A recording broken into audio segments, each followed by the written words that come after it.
Bonjour à toutes et tous, salut Nouanda, salut Ticlem, salut Ishtar, salut qui? Salut Elon Musk est un con, c'est pas bien ça.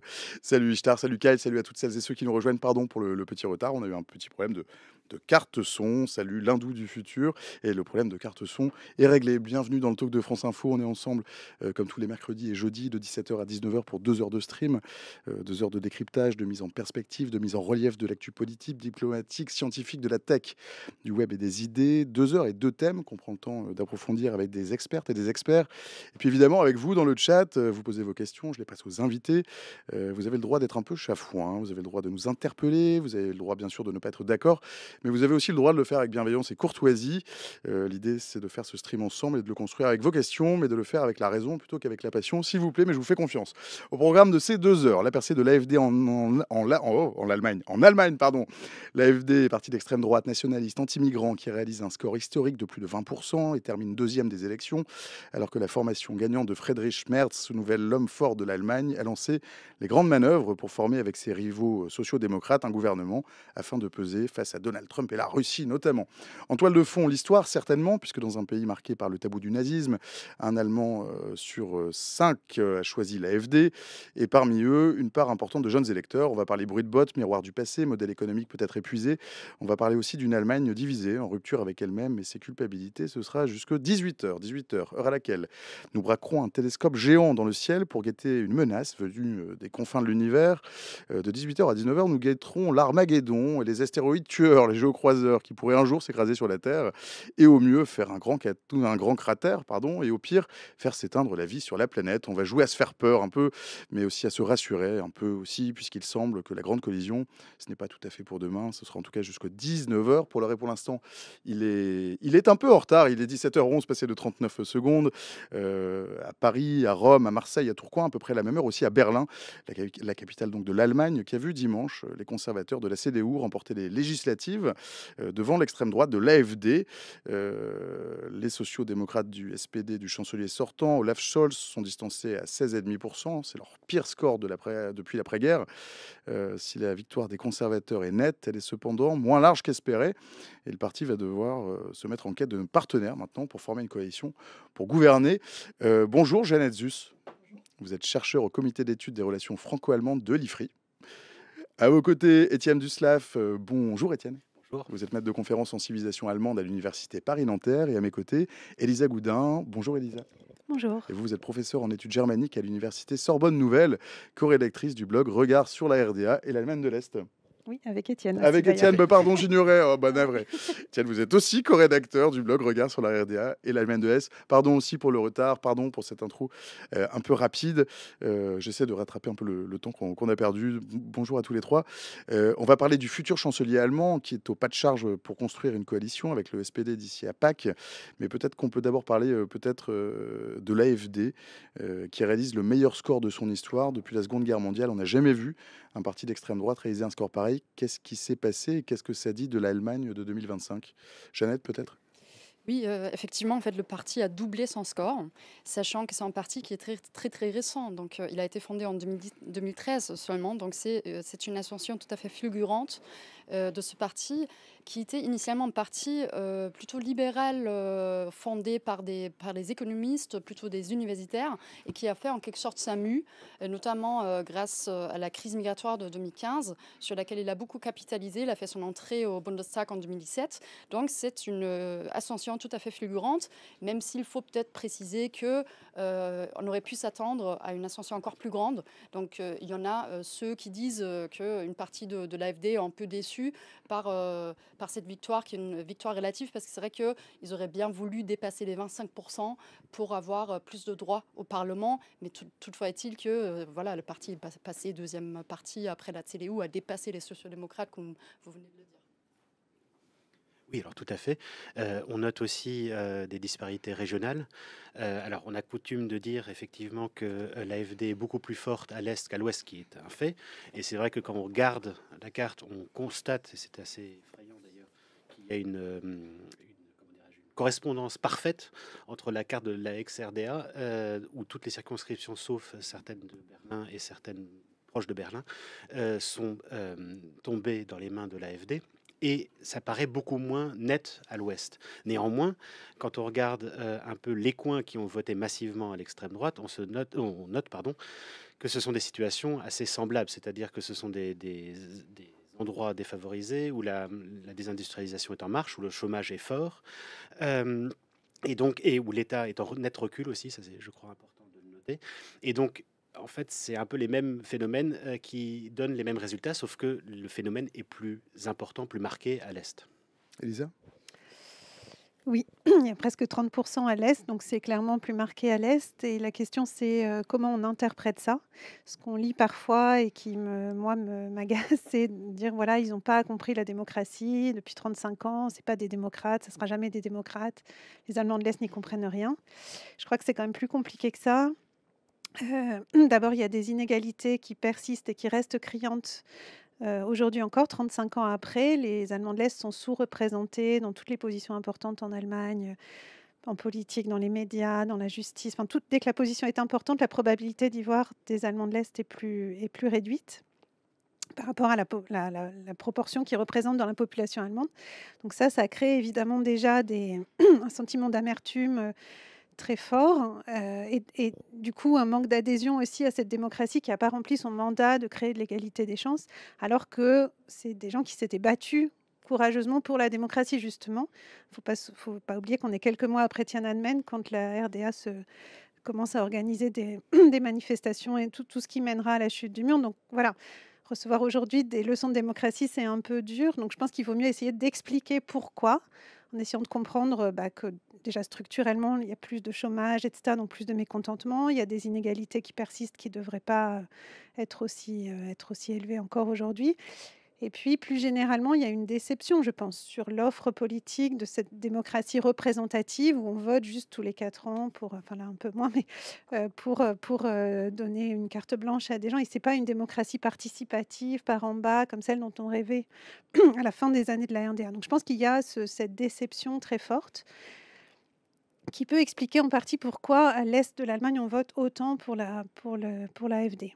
Alors ça ne veut pas dire il y a des vrais, il y a une partie de la population allemande qui est restée réellement raciste, antipluraliste, parfois antisémite, etc. Ça existe, mais c'est pas tout l'électorat de l'AfD évidemment, hein. Et puis la participation très forte, on a dit c'est aussi quelque chose qui est plutôt rassurant. Ça veut dire que quand même la démocratie allemande, malgré tout, pour l'instant, elle fonctionne. Tous les partis ont dit on ne fera rien avec l'AfD. Il est hors de question qu'ils accèdent au pouvoir. En tout cas, au niveau national, pour l'instant, c'est exclu. Voilà, donc il faut aussi essayer de voir un petit peu les choses rassurantes sur la démocratie allemande, même si en effet ça fait peur, enfin, surtout dans le pays qui était l'exception jusque-là. C'était le pays exemplaire, quoi, qui n'avait pas d'extrême droite au Parlement pendant très longtemps, et il a rattrapé toutes les autres démocraties européennes hyper vite. Vous souscrivez l'une et l'autre, l'un et l'autre? Oui, alors tout à fait, et effectivement, on peut saluer, je crois, le fait que tous les partis démocratiques, même ceux qui sont à l'extrême gauche et qui sont qu'on aime à considérer comme antidémocratiques, sont tout à fait d'accord là-dessus de ne surtout pas s'allier avec l'AfD, de ne pas gouverner avec l'AfD. Ceci dit, Friedrich Merz, il y a quelques semaines, a brisé un tabou sans aucune obligation de le faire, puisqu'il a fait adopter une résolution anti-immigration illégale pour les reconduites aux frontières, comme on dit. C'est moins le contenu qui posait problème, surtout qu'il était assez sûr de devenir chancelier bientôt et de faire passer cette loi sans aucun problème. Donc il a fait passer cette résolution sachant parfaitement que l'AfD voterait comme un homme avec lui et avec son groupe parlementaire. Et donc là, on a quand même brisé un tabou. Alors effectivement, il a tout de suite dit qu'il n'y aurait pas d'alliance. Et l'autre jour, enfin le dimanche soir, au sortir des élections, Alice Weidel perfidement lui a proposé de former un gouvernement avec lui, en expliquant par ailleurs que son programme était une copie conforme de celui de l'AfD, ce que évidemment Merz a refusé, en expliquant que les programmes étaient complètement différents sur la politique étrangère, ce qui est très vrai au demeurant, mais sans contester le fait qu'ils étaient d'accord sur la politique intérieure, notamment sur la politique de sécurité et d'immigration. Donc, pour l'instant, effectivement, les choses sont très claires et, à mon sens, il n'y a aucune chance qu'ils reviennent dessus là, pour cette formation de ce gouvernement-là. Mais on n'insulte pas complètement l'avenir non plus, me semble-t-il, de la part de la droite classique. Je pense qu'ils se sont mis d'accord qu'il n'y aura pas une vraie alliance, évidemment, un contrat de coalition ou quelconque. Mais par contre, je m'interroge en fait ce qui pourrait se passer dans les pratiques parlementaires, parce que c'est sur ça qu'on parle. Quand, par exemple, il y aura une nouvelle proposition, un projet de loi qui mènera à des mesures plutôt restrictives sur l'immigration, où l'AfD pourrait se dire, hein, ce sont des bonnes propositions, donc pourquoi pas voter pour ces lois. Donc même si la CDU, avec la SPD, qui entrera très probablement donc, en grande coalition, mais on va revenir là-dessus, même si ils ne cherchent pas de façon proactive cette majorité, je m'interroge quand même sur le poids qu'aura l'AfD au Bundestag, parce qu'il faut rappeler qu'ils auront 152 députés sur 630, ce qui est tout à fait considérable. Donc, comme déjà dit, deuxième force. Donc, c'est un peu les questions d'interrogation maintenant. Qu'est-ce que ça va changer en termes de dynamique de pouvoir? Donc, je suis d'accord que ce qui a été dit, que bien sûr, la majorité des Allemands n'ont pas voté pour l'AfD, c'est une bonne chose. Mais il faut quand même, je mettrai en garde contre ces dynamiques. Et c'est justement sur ça que l'AfD vise. Ils étaient absolument conscients qu'en 2025, ils n'allaient pas faire une entrée au gouvernement. Ce n'était pas leur stratégie, même s'ils ont présenté un candidat, ou en l'occurrence une candidate à la chancellerie. Mais la stratégie, c'est un peu une stratégie aussi de soft power, de s'ancrer plus durablement dans le paysage politique allemand. Et je pense que ça a été abouti. Donc maintenant, il va falloir voir à quel point les autres partis démocratiques, notamment ceux qui feront partie du gouvernement, vont réussir à résoudre les problèmes sans tomber dans le piège de copier les positions de l'AfD, parce que justement cette stratégie de la droitisation, comme vient de l'esquisser l'autre intervenant, elle n'a pas vraiment prise. Étienne, exactement. Elle n'a pas vraiment prise. Donc la CDU n'a pas pu vraiment sortir gagnante avec cette stratégie qui était une sorte de gambling de Friedrich Merz. Peut-être qu'on aurait dû commencer par ça, mais c'est quoi l'AfD? C'est quoi l'histoire de l'AfD? C'est un parti On a beaucoup lu, oui, en fait, populiste d'extrême droite. Oui. Est-ce que c'est encore plus à droite que le Rassemblement national, par Oui. exemple?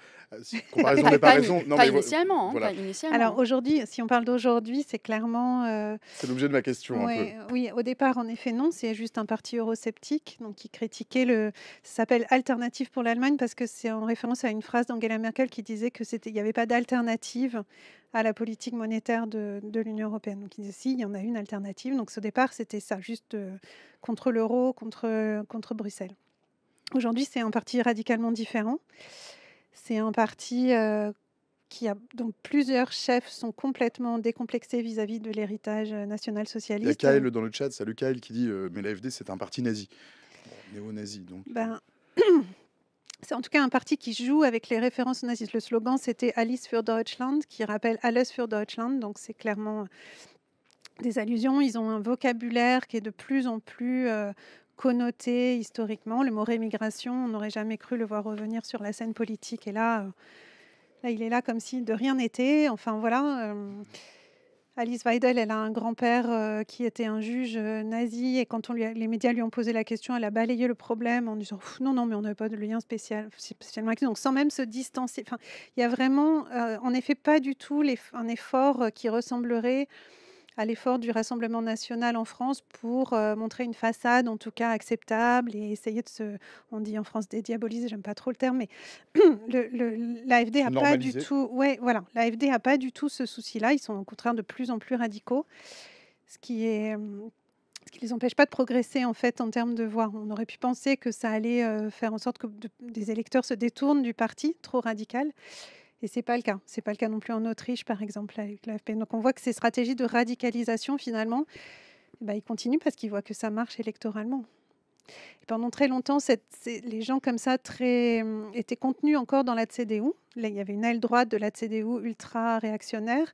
Et là, depuis Merkel, ce n'est plus le cas. Cette aile droite, elle a migré vers ce parti-là. Ouais. Pardon, Une petite Jeannette, oui. précision, ce que je trouve assez intéressant quand on regarde en fait ce qu'on appelle les Nachwahlbefragungen, donc ces sondages qui ont été effectués juste après les élections, ce que je trouvais assez frappant, c'est que la très grande majorité des électeurs AfD ne se considèrent pas eux-mêmes comme étant radicaux. Donc je pense que c'est 84, pour ne pas dire des bêtises, oui, 84% des électeurs AfD qui considèrent que le parti est en partie du centre. Donc c'est là où ça devient intéressant. C'est que Mais qu'est-ce que ça qu'est-ce veut que ça dire signifie, ça? radicalité? Donc d'un côté, il y a cette stratégie effectivement de au moins tolérer ces propos radicaux. Je pense à Björn Höcke, évidemment, la figure de proue en Thuringe, qui a même fait ouvertement campagne. Il y avait les élections régionales en fait l'automne dernier, avec Verboten Gut, donc avec cette campagne sur l'interdiction du parti potentiel. Qui n'a pas abouti pour l'instant. Donc, il joue avec ça. Et je pense à Maximilian Krah, qui était la tête de liste pour les élections européennes, ce qui a mené justement à la décision du Rassemblement national de ne plus faire chose commune avec l'AfD, mais qui a maintenant été réintégré dans le groupe politique au Bundestag. Mais quand on demande donc les électeurs eux-mêmes, 84%, disent que non, c'est un parti du centre, tout va bien. En Thuringe, c'est les scores encore plus hauts qui disent non, mais même s'ils ont des propos un peu radicaux, ça ne m'empêche pas de voter pour eux parce que de toute façon, c'est eux qui gèrent, c'est eux qui problématisent, qui parlent des vrais sujets, des préoccupations des citoyens. Donc, c'est pas grave s'il y a 2-3 personnes qui disent voilà, des choses un peu aberrantes éventuellement. Étienne. Par ailleurs, ces provocations fonctionnent très bien parce qu'il y a aussi une stratégie de communication autour qui oblige les autres partis démocratiques à se positionner ou à contredire. Mais en attendant, déjà, rien que la répétition, ça finit par infuser. Et puis, les autres partis ne peuvent plus parler de leurs préoccupations non plus, puisqu'ils courent après les prises de position de l'AfD. Et du coup, on a vu une campagne qui était partie en fait, et Scholz avait misé dessus d'ailleurs, pour être une partie sur les questions économiques et sociales. Et les mêmes sondages de sortie d'urne montrent que ce qui a été déterminant pour les électeurs, c'est à 18% la sécurité intérieure, 15% l'immigration, si on veut les lier, ce que font les électeurs souvent de l'AfD, et les questions de paix qui sont ambiguës parce que ça peut vouloir dire pacifisme et ça peut vouloir dire aussi au contraire armement. Bon, mais si on prend ça comme côté armement, ça fait 38% des électeurs qui ont voté pour des sujets qui sont liés à la politique étrangère, qui sont liés à la sécurité intérieure, qui sont liés à la peur de l'immigration, peur qui est savamment entretenue tous les jours, par l'AfD. Si on ajoute à ça la question de la croissance économique, ça fait 23% seulement, d'ailleurs, alors qu'on est dans une situation de crise économique.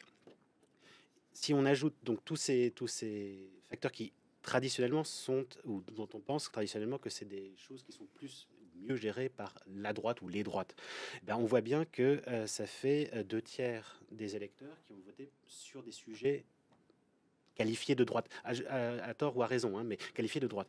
Inversement, les aspects sociaux n'ont déterminé que 23% et l'environnement que 13%, dans un pays qui est traditionnellement considéré quand même comme très écologique. Comme très écolo, ouais.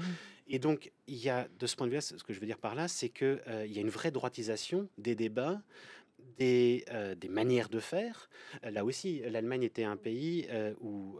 au Parlement, c'était extrêmement policé, pardon, excusez-moi le lapsus, policé. Presque aseptisé sous Merkel, peut-être même trop, parce que du coup, il y avait là non plus pas d'alternative possible, parce qu'il n'y avait jamais de débat. Bon, j'exagère un peu. Mais bon. Et là, on voit que c'est force invective maintenant, tout ça. Et donc, on a vraiment un changement de climat politique aussi, je crois qu'on peut le dire, dans la sphère politique et aussi dans l'expression populaire. Et dans les médias. Et tu le disais, les gens se considèrent comme faisant partie du centre, c'est vrai, mais c'est aussi parce qu'en fait, il y a eu un décalage à droite, voire très à droite, de ce centre, en fait, de ce centre. Et c'est lié aussi, cet accent qui a été mis sur ce qu'on appelle la crise migratoire parfois, ou la difficulté d'intégration des étrangers, c'est lié aussi aux attentats. L'Allemagne a été longtemps à l'abri, bon, voilà. Et il se trouve qu'il y a eu plusieurs attentats là pendant la campagne qui évidemment sont à chaque fois des tragédies. Enfin, les médias le relaient, il y a des images terribles, etc.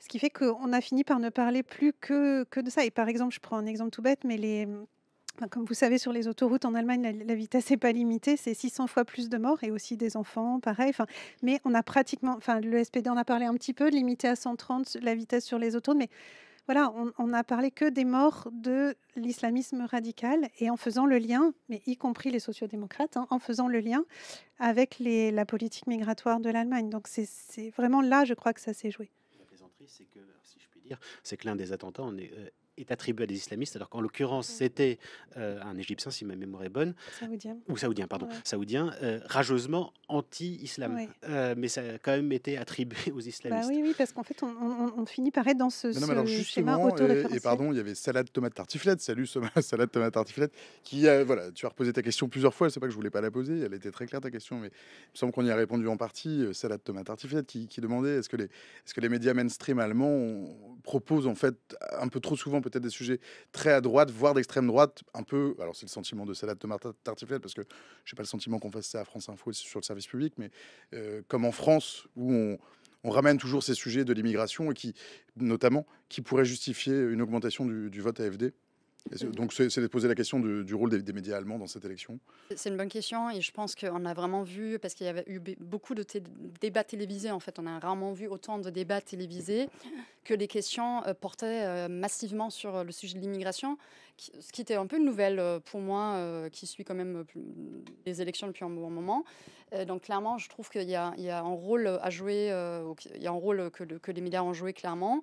Ce qui m'a un peu étonnée, c'est que justement les autres candidats qui voulaient à la base pas du tout faire campagne sur cette thématique parce qu'ils savaient très bien que c'était le terrain de jeu parfait pour l'AfD, donc notamment la CDU, le SPD et aussi les Verts, qu'ils n'ont pas essayé eux-mêmes d'accentuer un peu plus sur d'autres sujets. Donc les Verts, on sait que encore la grande partie des électeurs, par exemple, ont voté pour les Verts à cause de leurs compétences pour la cause climatique, mais c'est pas pour autant que dans les débats télévisés, ils ont essayé de mettre l'accent là-dessus. On sait que la CDU et aussi le Parti libéral-démocrate, qui est relativement peu connu en France, mais qui faisait partie de la coalition afro-tricolore, en fait, ces deux partis, ils ont en alignement dans la politique économique et voulaient vraiment massivement mettre l'accent sur ces sujets-là. On le voit dans leur programme d'ailleurs, mais ils n'ont pas réussi à s'imposer sur ces thématiques. Et ça a joué en faveur en fait de l'AfD parce que justement dans le volet économique, il y a beaucoup de contradictions que l'AfD affiche, malgré cette candidate à la chancellerie, Alice Weidel, qui elle-même a fait carrière dans la finance publique et pourrait être donc considérée comme une experte dans ce domaine. Mais il y a beaucoup de contradictions et beaucoup d'experts disent que c'est du n'importe quoi, tout simplement, le programme économique. Mais ça n'a pas joué en défaveur du parti parce qu'il a réussi à maintenir ce monopole sur ce sujet de l'immigration. C'était en quelque sorte des cadeaux électoraux, évidemment, avec ce qui s'est passé avec les incidents, à se demander, on n'a pas de preuves, mais s'il n'y a pas eu, il y a quelques théories qui disent, c'est plus forcément des théories conspirationnistes, à quel point ça n'a pas été mis en scène par la Russie ou d'autres acteurs. Donc c'était quand même très bizarre qu'il y ait eu autant d'attentats en espace de tellement peu de temps. Mais bon, on n'a pas de confirmation dans ce sens. Volca dans le chat dit l'immigration c'est le sujet pour éviter les autres. Alors, c'est souvent ce qu'on dit pour les sujets qui sont un peu crispants comme ça. Ça aurait pu être quoi les autres sujets? Il y en a plein. Bah oui. Notamment la justice sociale, quoi, les problèmes économiques et de comment on fait pour plus d'État ou moins d'État. Enfin, là, il y a un grand débat sur comment on doit faire. On est en troisième année de récession, l'Allemagne n'est pas habituée à ça et son modèle économique, il faut le repenser complètement. Les voitures, tout ça, l'économie, enfin l'énergie illimitée, pas chère, les exportations vers la Chine, tout ça c'est fini, donc il faut se réinventer. Il y a une espèce les Allemands sont comme un peu tétanisés. Comment on réinvente l'après, quoi? Comment on fait maintenant que tout ce qui a marché pendant des décennies... Est-ce que le modèle économique allemand est à l'arrêt, en fait? Oui, en fait, il était fondé sur des piliers qui n'existeront plus. Il n'y aura plus jamais d'énergie illimitée, pas chère. Enfin, la Chine ne va plus importer autant. Enfin, ça n'existera plus. Donc, il faut tout réinventer. Donc ça, il y a un grand débat sur comment on fait, quel rôle de l'État. Il y a un débat sur l'Europe. Comment on fait maintenant qu'on ne peut plus compter peut-être sur la protection des États-Unis pour la défense. Enfin, il y avait plein d'autres sujets. Comment on fait redémarrer le couple franco-allemand? Enfin, comment on fait pour que la Mannschaft elle gagne à nouveau? J'en sais rien. Mais enfin, il y a plein de difficultés et vraiment, Vraiment, il y avait de quoi débattre de beaucoup de choses. Le seul parti qui l'a un petit peu fait, c'est Die Linke, qui a réussi quand même à remettre un peu le débat sur les questions de justice sociale, à la fin, et ça a payé. Ça a fonctionné, il a fini avec un score qui est largement supérieur à ce que les sondages lui donnaient au début de la campagne. Parce que je crois que c'est quand même aussi une préoccupation importante des Allemands, cette histoire de justice sociale et de comment on fait, voilà, dans le contexte actuel où on n'aura plus le miracle économique tel qu'on l'a eu pendant des décennies, comment on fait maintenant pour continuer? C'est intéressant quand on regarde en fait qui a voté pour l'AfD, parce qu'on voit que dans ce qu'on appelle le report de voix, c'est le SPD qui a perdu, je pense, 750 000 à peu près voix vers l'AfD. Après, c'est presque tous les partis qui ont donné des voix à l'AfD, notamment aussi l'Union chrétienne démocrate. Donc, Friedrich Merz, plus de 1 million, plus les abstentionnistes. Mais ce que je voulais dire, parlant de la thématique de la justice sociale, le SPD, donc le parti du chancelier Scholz, à la base, il voulait faire campagne sur le sujet de la retraite, en fait. Donc vraiment, ces questions de la justice sociale, comment maintenir le niveau de vie, ainsi de suite. Il n'a pas du tout réussi à infuser ça dans le débat. Et en fait, c'est les anciens électeurs traditionnels qui sont donc des ouvriers, des personnes avec un niveau d'éducation moyenne qui votent maintenant pour l'AfD. Donc 38% maintenant des ouvriers votent pour l'AfD, alors que c'est l'ancien bastion des sociodémocrates. Donc là, on peut vraiment constater une reconfiguration en fait du socle électoral et ce qu'on appelle les Stammwähler, hein, les électeurs traditionnels allemands, ce qui est assez frappant. Effectivement. Et j'ajouterais enfin, ce qui est intéressant aussi à l'extrême gauche, si on veut bien ajouter la Linke, qui est donc le parti d'extrême gauche classique, et sa scission Bündnis Sarah Wagenknecht, donc, qui est un parti, pour le mot original, au sens où il est économiquement et socialement très à gauche, assez conservateur sur les valeurs et carrément anti-immigration. Mais si on veut bien le classer à l'extrême gauche pour ce que je vais dire, si on ajoute les scores de Linke, donc 8,5, 8,8, et presque 5% pour Sarah Wagenknecht, on note que les deux partis ensemble, qui n'auraient pas fait autant, ensemble sans doute, mais ensemble, dépassent les Verts.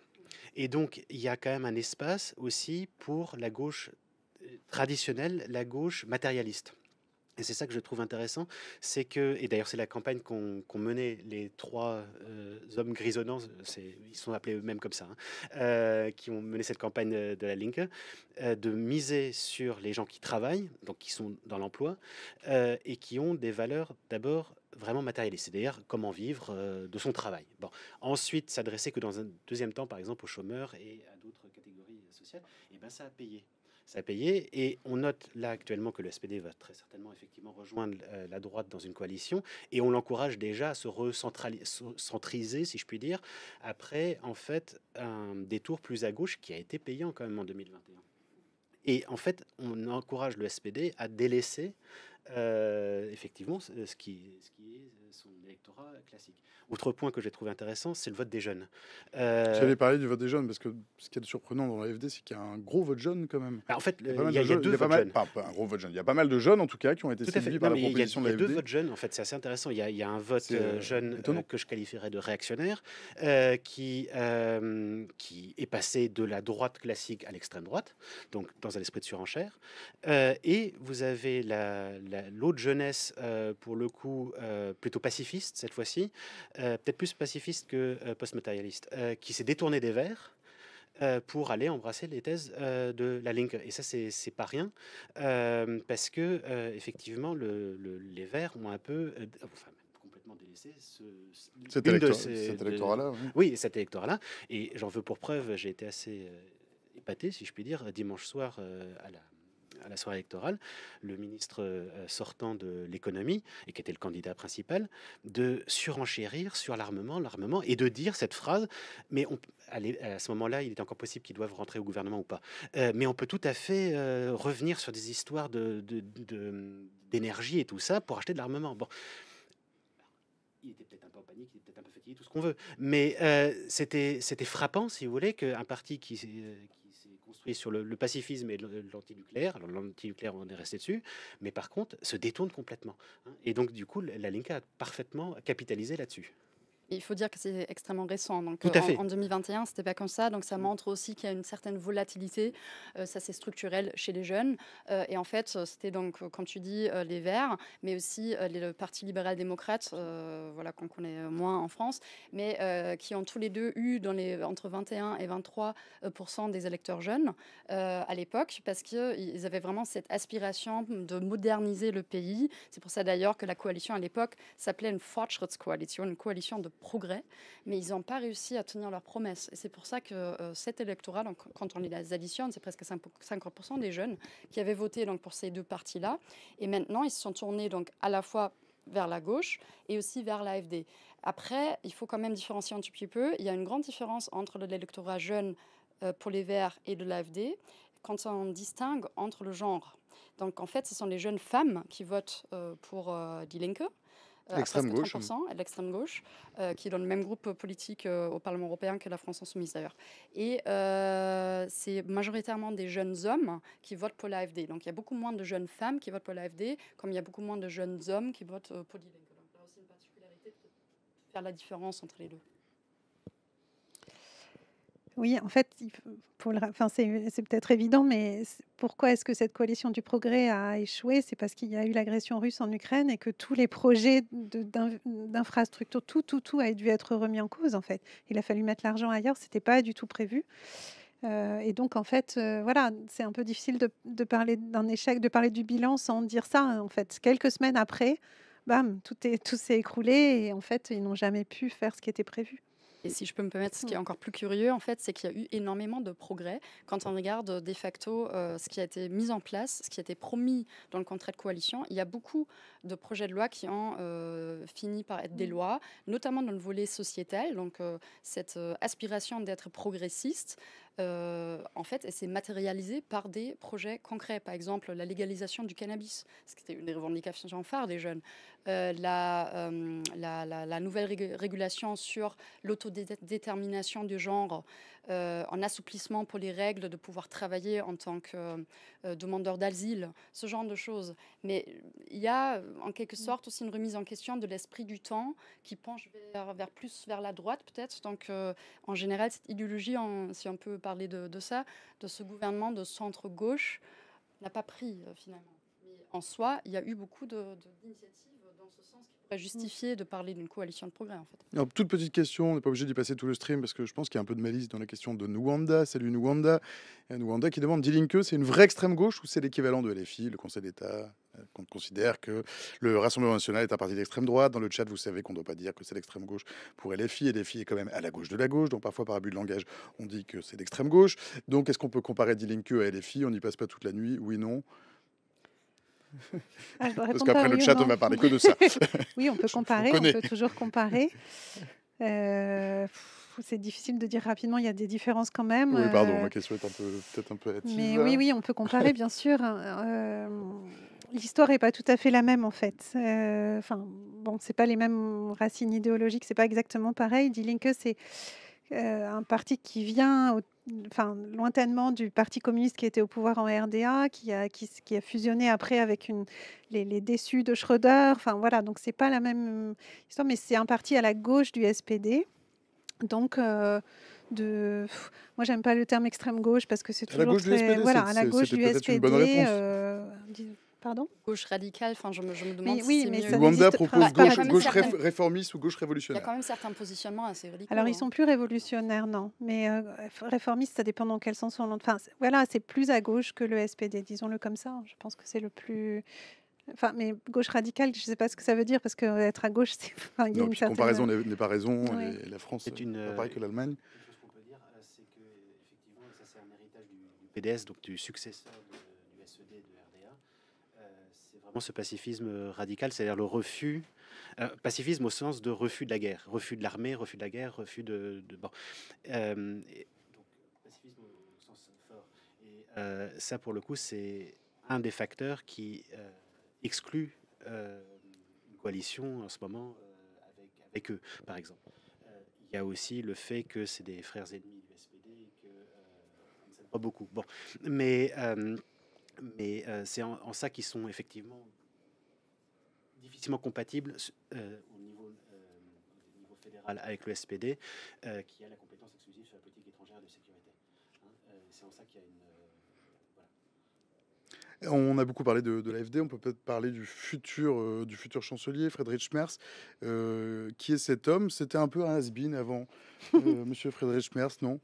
Il Ah, est vous arrivé comme regardez ça. Non, je regarde, C'est- vous, oui, vous êtes ma voisine. non, mais en tout cas, c'est quelqu'un qui avait un moment renoncé à la politique vous parce dites ça? que parce qu'il a eu plusieurs fois, il croyait que c'était son heure de devenir, puis c'était raté à chaque fois. Donc en 2009, je crois, il a décidé d'arrêter la politique et il a fait fortune dans la finance. Bon, là, voilà, cette fois, c'est enfin son heure. Comment le décrire? C'est un conservateur, donc de l'aile droite de la CDU, très libéral, qui pense que l'État, c'est la C'est un plaie ancien avocat absolue. d'affaires aussi. Oui. Qui est, je pense, quand même sincère dans sa volonté de mettre à distance l'AfD, malgré voilà, ce qu'il a fait, qui était un espèce de coup de poker raté. Mais bon, je pense qu'il est quand même... Enfin, c'est pas quelqu'un pour l'instant, en tout cas, il n'a jamais eu vraiment de déclaration xénophobe. Bon, il est plutôt francophile et c'est un Européen convaincu. Donc ça, on Ce qui peut quand tranche même... avec son prédécesseur. Ce qui tranche... Donc, c'est-à-dire qu'on a peu entendu parler du Espérons. couple franco-allemand, notamment avec son prédécesseur. Oui, on va avec voir Olaf Scholz. on va voir si le couple franco-allemand est plus dynamique avec lui. C'est une possibilité. Le président Macron a envoyé un message assez banal, quand même un peu chaleureux, mais un peu banal. On ne sait pas Mais trop ces messages, ils sont s'ils souvent vont se... banals. Ouais. Oui, on ne sait pas Non, s'il mais va dans y la avoir une manière, très non, grande mais entente. dans la manière, l'instant, non, c'est- pardon, enfin, Ouais. c'est pas pour dire du mal de Monsieur Macron. Ces messages sont souvent comme ça, quoi. Oui, oui. Non, Après, c'est une C'est un message de personnalité félicitations, aussi, en tout cas. Friedrich Merz, assez... Bon, il a une enfance un père très autoritaire, très dur. Il a été, je crois, viré du gymnasium. Il a redoublé. Enfin, c'est pas facile pour lui pendant longtemps. Et il a un côté un peu, comment dire, un peu austère. C'est pas évident de savoir comment il va gouverner. En fait, il n'a pas Il non n'a jamais plus été encore. ministre. Bah non. Mm. Non, c'est un des reproches aussi qu'on lui fait, c'est de ne pas avoir d'expérience concrète. Et en même temps, du coup, il est aussi une page blanche, donc c'est perçu par une partie de l'électorat aussi comme positif, de se dire, voilà, on va bien voir. Mais voilà, c'est vraiment un libéral, c'est-à-dire qu'il veut baisser les impôts, raviver les forces, enfin, il croit dans le marché, quand on veut, on peut. Enfin, voilà, c'est un peu ça c'est un peu ça sa position, donc ça va pas être facile, parce qu'il n'aura pas les mains libres. On a dit il va falloir gouverner avec les sociaux-démocrates qui, en tout cas, si moi j'étais eux, je modérerais assez cher ma participation au gouvernement. Donc je pense que c'est ce qu'ils vont faire parce qu'ils n'ont pas grand-chose à gagner eux, de devenir comme ça on dit en Allemagne le partenaire junior de la coalition. Donc ils vont pas brader ça à bas prix. Ça va pas être évident, quoi. En tout cas, toute cette partie du programme, je pense que ça passera pas avec les sociaux-démocrates. Moins d'État, c'est quand même pas normalement dans l'ADN de ce parti. Après, Non. on verra. Hein. Et aussi pour tout ce qui est affaires étrangères, en fait, il y a des grandes attentes, notamment de la France, avoir un chancelier qui parle avec une position un peu plus Il y a ferme, Philippe plus claire. Simon dans le chat qui dit est-ce qu'il est vraiment pour un soutien plus actif à l'Ukraine, par exemple? Ah oui, oui, En tout c'était cas, un il paraît très des, déterminé Ça, c'est des sûr. à ardents. affirmer Oui, une oui, nouvelle force en Europe. c'était un hein. des plus ardents défenseurs Mm. de cette fameuse livraison des missiles à longue portée Taurus. Après, voilà, ça reste à voir à quel point ça va être mis en place avec le SPD. C'est toute la question aussi épineuse qui va avoir le portefeuille ministériel de la Défense. Donc ça restera à voir. Mais dans tous les cas, une position plus ferme et une meilleure coordination au sein du gouvernement. Je pense que ça, c'est vraiment le sujet clé. La France, tout comme les partenaires européens, ils ne savaient pas à qui ils parlaient quand ils parlaient avec l'Allemagne. Donc il y avait le ministre des Finances qui disait X et puis le ministre du Travail qui disait Y. Donc c'était vraiment compliqué à savoir quelle est la position de l'Allemagne, le fameux German vote, comme on dit, à Bruxelles. Donc je pense sur ça, il a une claire volonté qu'il a affichée de parler avec une seule voix.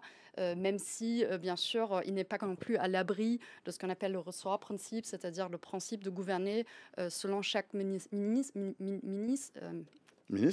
je vais y arriver, Oui. avec une certaine indépendance.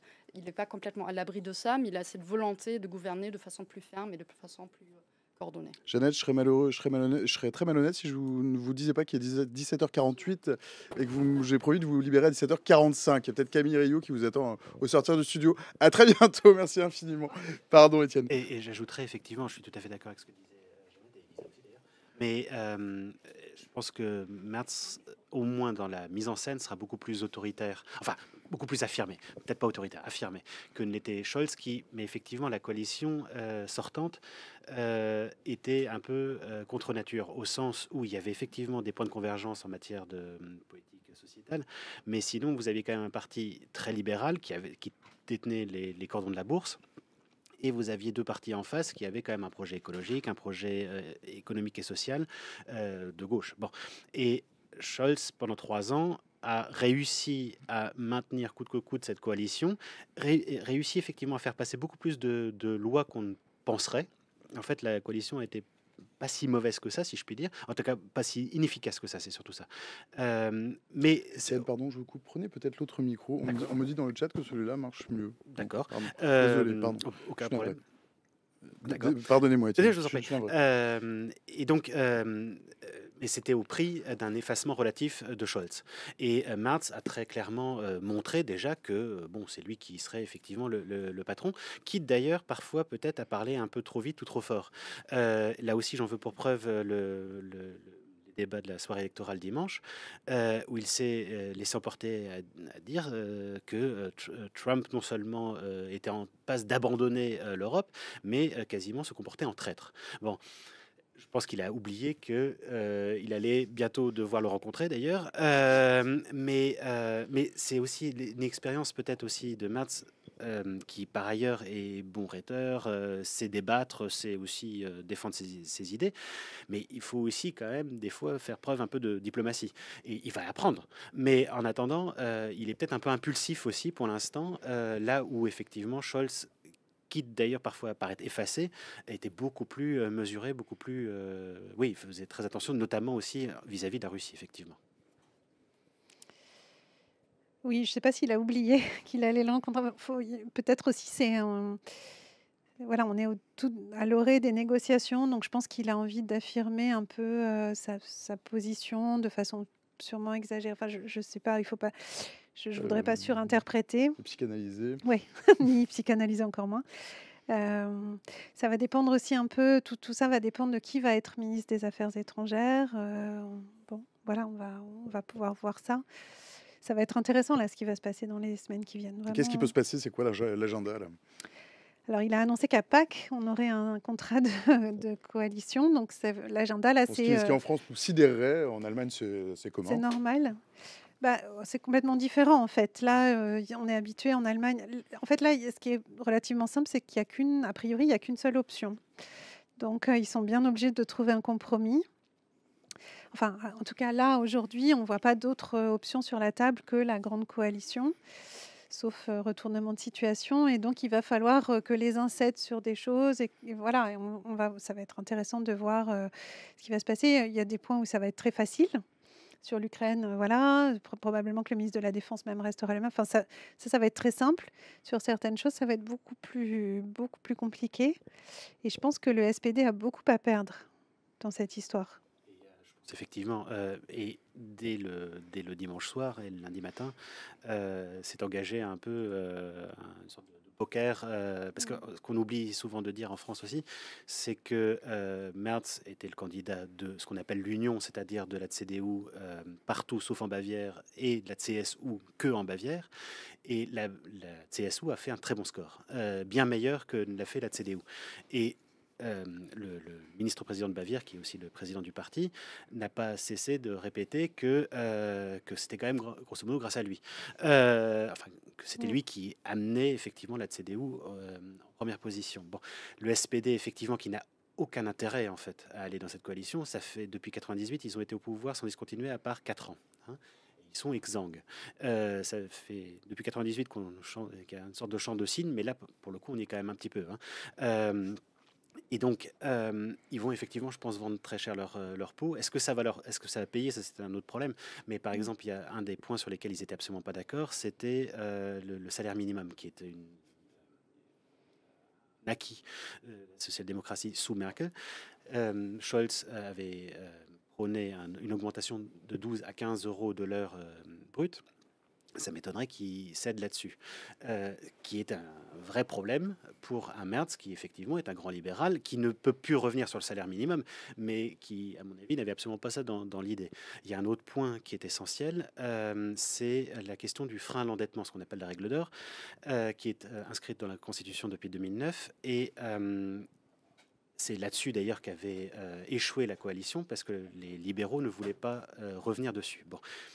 Pour changer la coalition, pour changer la loi fondamentale, donc la Constitution, il faut une majorité des 2 tiers.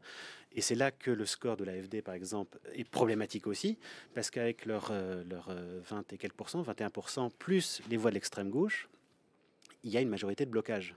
Une minorité de blocage, pardon, excusez-moi, une minorité de blocage. Mais je dis tout ça pour dire que Merz, qui en soi a toujours été absolument favorable à ce frein À l'endettement, C'est excusez-moi, aussi un frein à l'emploi.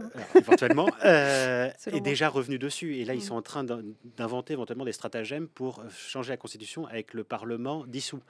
Donc, c'est vous dire si il met aussi de l'eau dans son vin, Merz, il sera bien obligé de le faire. Je vois que l'heure tourne. Vu de France, on se dit que l'Allemagne a oublié les leçons du passé. Qu'est-ce que ça suscite comme effroi, ou pas comme effroi d'ailleurs, peut-être chez les Allemands, cette percée de l'AfD? Oui, ça suscite de l'effroi. Il y a beaucoup de gens qui sont allés manifester contre l'AfD. Ça n'est pas neutre. Enfin, Ah non, non, c'est un pays où ça sera jamais neutre. L'extrême droite, c'est impossible. un tabou qui a sauté quand même. C'est alors, bah oui, oui, enfin, en fait, comme oui, l'Allemagne a été longtemps à l'abri de ça, elle l'est plus du tout, et ça donne le vertige tellement ça a été vite le rattrapage. Elle est redevenue comme les autres, voilà, hein, avec des extrêmes droites fortes comme partout en Europe. Est-ce qu'elle a oublié les leçons du passé?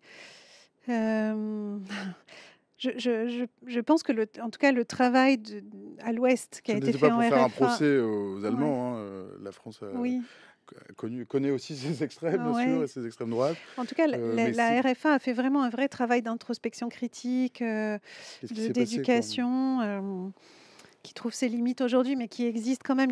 Enfin, voilà, c'est 20%, donc c'est quand même 4 sur 5 électeurs, et puis il y a l'abstention des gens. Donc c'est Un quand sur même, 5. voilà, mais 1 sur 5 qui a voté seulement pour l'AfD, c'est pas comme s'ils avaient fait 40% non plus. Et puis, voilà, alors il y a eu plusieurs erreurs, je pense. À un moment, on disait le NPD, on va pas l'interdire, alors qu'on aurait pu l'interdire parce qu'il est trop petit. Maintenant, on dit l'AfD, on va pas l'interdire parce qu'elle est trop grosse. Donc, pour les raisons exactement opposées, en fait, on n'a pas, on peut interdire un parti en Allemagne, et bon, voilà, on l'a peut-être pas fait à temps. Il y avait aussi un débat sur est-ce que c'est pas contre-productif parce qu'après on peut moins les contrôler. Mais là, le fait est qu'on contrôle l'AfD, l'Office de protection de la Constitution contrôle, et puis finalement, bon, voilà, on n'arrive pas quand même à les bloquer. Et pourtant, voilà, ils ont payé des amendes pour utilisation de slogans nazis. Enfin, alors voilà, est-ce que l'Allemagne a oublié les leçons du passé? Pas l'Allemagne majoritairement, mais c'est vrai qu'en tout cas, il y a chez une partie de l'électorat le côté, moi, ne nous dites plus maintenant. Enfin, en tout cas, être un nazi avant, c'était vraiment l'insulte suprême, être un tabou absolu. Je pense que malheureusement, c'est en train quand même de changer, et notamment encore une fois à l'Est. Les gens ont souffert de la mainmise de l'État dans tous les domaines, et donc maintenant il y a un côté, je veux plus qu'on me dise comment je dois me chauffer, je veux plus qu'on me dise si je dois utiliser l'écriture inclusive ou pas, je veux plus que l'État se mêle de tout ça. Et ça, c'est des gens qui vont avoir tendance à voter AfD parfois, parce que le grand mensonge de l'AfD, c'est de dire si vous vous sentez citoyen de seconde classe, si vous vous sentez étranger dans votre propre pays, c'est la faute des étrangers, et nous on va parler à votre place, on va être un peu vos porte-parole alors que personne ne vous écoute. Alors qu'en fait, le projet est juste de confisquer la parole, mais évidemment. Mais voilà, il y a ce... Donc, je ne sais pas si on peut dire que l'Allemagne a oublié les leçons du passé, mais en tout cas, les leçons du passé ne produisent plus les mêmes effets aujourd'hui chez une partie des gens. Il y a vraiment un ras-le-bol très, très fort, et la fin de tabou sur des mots, sur des slogans, sur des attitudes qu'on aurait eu vraiment du mal à imaginer il y a 15 ans. Étienne, sur TV5 Monde, chez nos amis de TV5 Monde, vous avez dit que c'était un vote de déclassement. Enfin, des déclassés, j'ai envie de dire, enfin de ceux qui effectivement ont l'impression de ne pas être entendus et de ne pas être écoutés, y compris dans leur frustration. Mais j'ajouterais peut-être un facteur d'explication pour le vote plus massif en Allemagne de l'Est qu'à l'Ouest, c'est effectivement, tu l'as dit Elisa, la RFA a fait ce travail, mais en s'étant elle-même inscrite dans la continuité, non pas du nazisme bien sûr, mais de l'État qui avait été nazi. Bon, là où la RDA, en tant que bon État antifasciste, prônait la rupture complète. Et donc, pouvait facilement dire, grosso modo, ça n'a rien à voir avec nous, c'est les autres, c'est l'Ouest qui est fasciste, capitaliste, fasciste et tout ça. Bon. Et donc, effectivement, ce travail a été beaucoup moins fait en RDA. Et donc en Allemagne de l'Est. Alors effectivement, on est 35 ans après, il y a de nouvelles générations, mais ça c'est peut-être que ça paraît plus une politique, comment dire, une histoire quasiment étrangère qu'une histoire nationale, si vous voulez. Et donc ça explique peut-être une plus forte désinhibition à l'Est pour voter, y compris pour des gens ouvertement fascistes en fait, qu'à l'Ouest. Et je pense que c'est quand même un des facteurs d'explication. Ah oui, l'AfD d'ailleurs l'a bien compris, hein, c'est presque tous des Allemands de l'Ouest qui sont venus s'installer à l'Est pour faire carrière là. Y compris Björn Höcke, prof Voilà, d'histoire de l'Ouest, voilà, et qui est Björn le pire de Höcke, ceux qu'on connaît. exactement. Ouais. Chers amis, il est 17h59, passé de 55 secondes. Bon, en fait, il est quasiment 18h. C'est l'heure de nous quitter. Juste avant, c'est peut-être l'heure du mot de la fin ou le mot de la suite. C'est comme vous préférez. Elisa, le mot de la fin ou le mot de la suite? Non, C'est mais une patate chaude pas sympa pour les j'espère. invités, hein, oui, je Non, sais. non, non, non, Et pardon, vous n'êtes pas mon experte pour les gens has-been, etc. hein. j'espère bien. Vous l'avez Non, très bien fait, vous l'avez très bien j'espère fait que tout à les l'heure. négociations vont aboutir à quelque chose, qu'on va réussir quand même à avoir un vrai, enfin qu'on va pas se retrouver avec une Allemagne encore paralysée, qui réussit pas à faire les grands investissements dont elle a besoin, d'infrastructures, etc. Parce que c'est jamais facile quand la gauche et la droite gouvernent ensemble et c'est pas bon. Ça met un peu de l'eau au moulin aussi justement des partis populistes qui disent c'est tous les mêmes, c'est le système. On ne sait pas ce que c'est le système, mais ils appellent ça le. Et donc j'ai peur de ça. J'espère qu'on n'aura pas cette paralysie encore pendant 4 ans. Vous êtes optimiste ou vous êtes pessimiste? Je pense optimiste de nature, mais là un peu inquiète. Là Raisonnablement vraiment pessimiste. inquiète. Ouais, vraiment inquiète en tout cas. Ouais, comme tout le monde. Je pense que vraiment c'était un gros choc ces élections quand même. Étienne, le mot de la fin, le mot de la suite. Oui, il faudra, si je puis dire, que les électeurs sachent gré aux partis qui vont être obligés de s'allier et qui n'ont pas envie d'y aller ensemble, et ça se comprend parce qu'effectivement ils ne sont pas d'accord, des efforts qu'ils font. Et c'est ça qui m'inquiète un peu, c'est qu'on demande et à la droite et à la gauche et aux partis de gouvernement de trouver des compromis. Et après, on leur reproche des compromissions. Donc, faudra se mettre d'accord avec soi-même, si vous voulez, de ce qu'on veut. Et donc, effectivement, je pense que le compromis, même si parfois c'est pas toujours facile, et même si parfois ça ressemble à des compromissions, il faut aussi voir dans quel cadre ils se font. Et il ne faudra pas reprocher aux partis de, effectivement, chercher à se dépêtrer de la situation telle qu'elle est. 18h01, passé de 45 secondes. Merci à tous les deux. Merci Elisa, merci Étienne, merci à Jeannette qui nous a quittés il y a 15 minutes. Enfin, qui nous a quittés, qui a repris son taxi certainement. Merci à tous les deux pour vos lumineuses lumières. Revenez quand vous voulez pour parler d'Allemagne. Et ce sera avec un plaisir partagé si ça vous a été agréable. Je vous remets entre les mains de Camille Rio qui vont vous permettre de cheminer dans les chemins dans les couloirs de la maison de la radio qui sont froids, effrayants et puis tortueux. Et je vous chasse du plateau. Merci infiniment. Merci beaucoup, bonne soirée. Bonne soirée à vous. Nous quittons, chers amis. Vous dans le chat, restez avec nous. J'ai d'autres invités qui arrivent. Prenez place, chers amis. Nous quittons la Bavière. Le bruit lancinant et inquiétant peut-être débotte les perspectives d'une Europe ou plus forte ou en rupture avec son histoire pour braquer un télescope sur l'infini, sur le noir du ciel et certainement aussi un miroir sur nos peurs. Celle qu'un jour peut-être la vie sur Terre disparaîtra parce que la Terre aura été pulvérisée après une collision avec un astéroïde. Alors ce n'est pas pour demain, dit-on, mais ce n'est pas impossible non plus. En témoigne le mois dernier l'attention portée par la communauté scientifique et puis les journalistes aussi à l'astéroïde YR4 repéré le 27 décembre par un observatoire chilien et qui aurait avoir eu plus d'une chance sur 100, et puis c'est beaucoup une chance sur 100 de frapper la Terre en 2032, un risque réévalué depuis à quasiment zéro selon l'agence spatiale européenne, plus exactement à une chance sur 100 000, ce qui laisse le temps de voir arriver l'Armageddon certainement. Alors un grand ouf, mais aussi des questions, est-ce que ça peut pas se produire pour de vrai? Est-ce que ça ne s'est pas d'ailleurs déjà produit? Et puis quelles sont les échelles? Quels sont les risques? YR4 a une taille estimée entre 40 et 90 mètres de large, mais on va en parler. Qu'est-ce qui se serait passé s'il avait finalement croisé notre chemin? Qu'est-ce qui se serait passé s'il avait été un peu plus petit? Et surtout, qu'est-ce qui se serait passé s'il avait été beaucoup plus grand?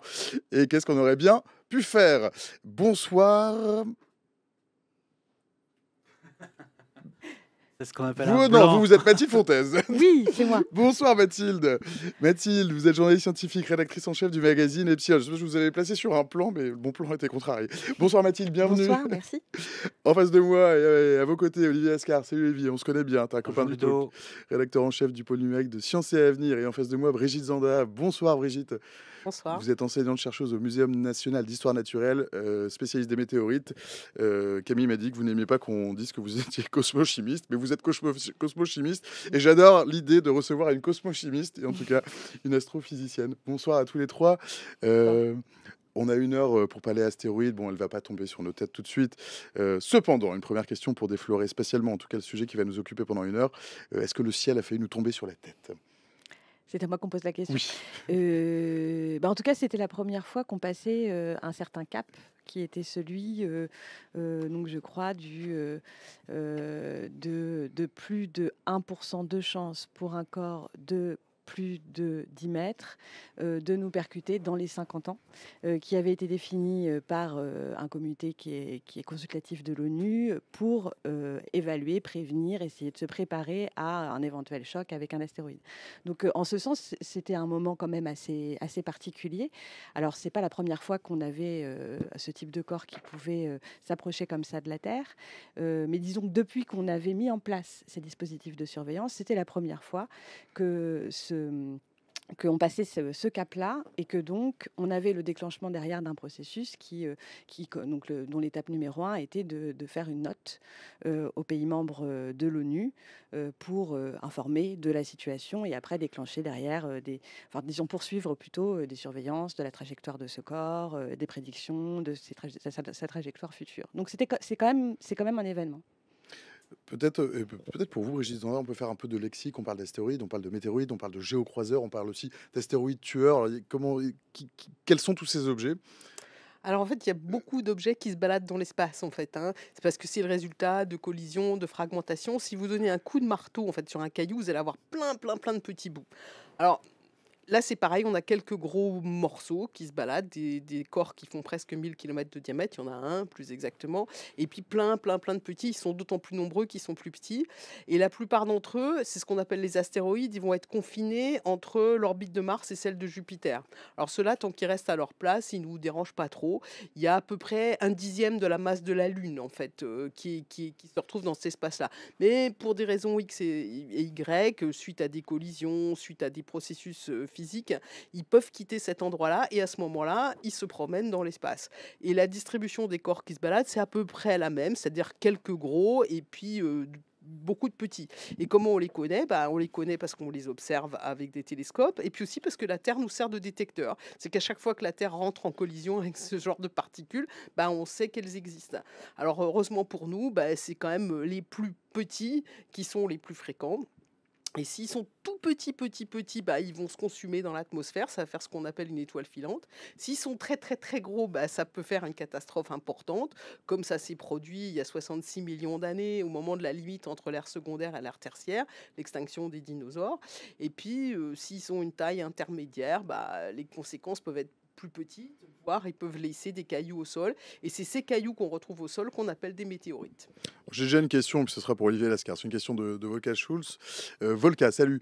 Volka qui nous dit, de mémoire, j'ai lu qu'il fallait que le caillou fasse la taille d'un ballon de basket à l'impact pour raser une ville comme Paris. C'est vrai. C'est un peu exagéré, je crois. Alors la taille, évidemment, a son importance, hein, puisqu'on considère que c'est à partir de 1 km de diamètre que l'astéroïde devenu météorite, finalement, quand il arrive sur Terre, peut avoir des conséquences globales, mondiales. Donc 1 km de diamètre, conséquences globales. Là, on est dans le scénario d'il y a 66 millions d'années des dinosaures, de l'extinction des dinosaures. Après, quand les objets ont des tailles plus restreintes, effectivement, les conséquences, elles sont régionales, locales, etc. On a eu quelques cas de figure dans l'histoire récente, et particulièrement en Russie, hein, en 2013, le jour de la Saint-Valentin. C'était au-dessus de l'Oural, à Tcheliabinsk, où l'astéroïde avait une taille qui était estimée, je crois, à une dizaine de mètres. Une vingtaine de mètres. Voilà. Et elle n'est pas, arrivée jusqu'au sol, quoi. Elle s'est C'est désintégré. désintégrée à la traversée de l'atmosphère, mais ça provoque quand même des dommages, parce que ça a généré une onde de choc considérable qui a créé des blessés de façon indirecte, parce qu'il y a eu des bris de glace, par exemple, des bris de vitres qui ont blessé des personnes. Donc là, tu vois qu'avec cet ordre de grandeur, on parle d'un objet, d'un caillou, donc d'une vingtaine de mètres de diamètre. Il n'arrive même pas jusqu'au sol, quoi. Donc l'ordre de grandeur de l'internaute n'est pas pile poil le bon. Oui, c'est ce qui est intéressant sur Chelyabinsk, Je vous distribue la parole, mais c'est que prenez-la ça quand vous montre voulez, hein. que c'est que ça On est là montre qu'on a c'est évidemment tous la question qu'on se pose de savoir quand on a la taille à peu près de l'objet qu'on observe dans l'espace, quel dégât il va faire sur Terre. Et c'est l'une des découvertes que moi j'ai pu faire au fur et à mesure à interroger des spécialistes. C'est qu'en fait on a bien du mal à évaluer l'impact. Alors on peut dire à gros doigts que voilà, un 10 km comme celui des dinosaures, ça fait des dégâts qu'on a pu observer. On peut se dire que 50 mètres, c'est à peu près une ville, mais qui serait embrasée ou détruite. Mais on voit aussi qu'avec une vingtaine de mètres, on avait, alors on aurait pu se dire qu'il n'y aurait pas de dégâts, on avait des dégâts importants qui étaient donc tous les bris de vitres, toutes les vitres qui explosent sur, je crois, de 2000 km. Et ce que m'ont dit les chercheurs quand je les avais interrogés sur ce point-là, c'est qu'en fait, on est obligé de passer par des modèles en fait, qui vont évaluer comment est-ce que l'astéroïde, quand il rentre dans l'atmosphère, il va chauffer, il va se disloquer, il va exploser, etc. Et ces modèles, évidemment, ne prennent pas en compte toute la finesse de la physique, des rayonnements, de la chaleur, etc. Et donc, on ne peut pas dire avec certitude, c'est seulement des ordres de grandeur, à partir de la taille d'un objet dans le ciel, ce qui va se passer finalement. Et ça dépend aussi beaucoup de sa composition. Et là, c'est dans les grands sujets. Ça dépend de son incidence, hein, déjà, ça c'est très important. Et surtout de sa nature, effectivement, parce qu'il y a des objets qui sont beaucoup plus friables que d'autres. Hein. Et en fait, l'atmosphère, c'est une couche ultra protectrice. Et donc, dans le cas de Chelyabinsk, sur les 10 000 tonnes dont on estime la masse de départ, il y a quand même des petits bouts qui ont atteint le sol sous forme de météorites. Il restait 1 tonne. Donc, ça fait 1/10 millième de l'objet qui a survécu à cet impact. Et donc, si l'objet il est fragile, il va se fragmenter en fait dans l'atmosphère parce qu'il va se cogner contre l'atmosphère. Et aux vitesses auxquelles il circule, l'atmosphère c'est un mur, littéralement, comme vous faites un plat dans une piscine. Ça a beau être un fluide, si vous arrivez suffisamment vite avec suffisamment de surface, vous venez vous fracasser. Et donc l'objet de Chelyabinsk s'est fracassé. Mais si vous avez il en restait à l'impact après que 1/10 millième, vous dites. En fait, ce qu'il faut voir, c'est que l'atmosphère, vous le comprimez très très fort, hein, il va s'échauffer comme tous les gaz. Et comme ça dure mais quelques secondes en fait, hein, l'air n'a pas le temps de s'échapper, donc vous le comprimez violemment, il est porté à des températures qui font plus chaudes que la surface du Soleil. Donc vous avez des températures de l'ordre de 10 000, 20 000 Kelvin. Et à cette température-là, les électrons s'arrachent, ça fait ce qu'on appelle un plasma, comme la surface du Soleil, et ça va littéralement arracher la surface de l'objet. Et comme l'objet se fragmente, c'est chaque bout dont la surface s'arrache, et finalement beaucoup de bouts n'atteignent pas la Terre, hein, n'atteignent pas le sol. Il en reste qu'une partie. Alors tout le reste va se déposer, hein, ça va se recondenser dans l'atmosphère, ça va quand même nourrir la Terre, mais il n'y a aucun bout qu'on va pouvoir retrouver, sauf quelques gros bouts qui ont survécu à ce processus.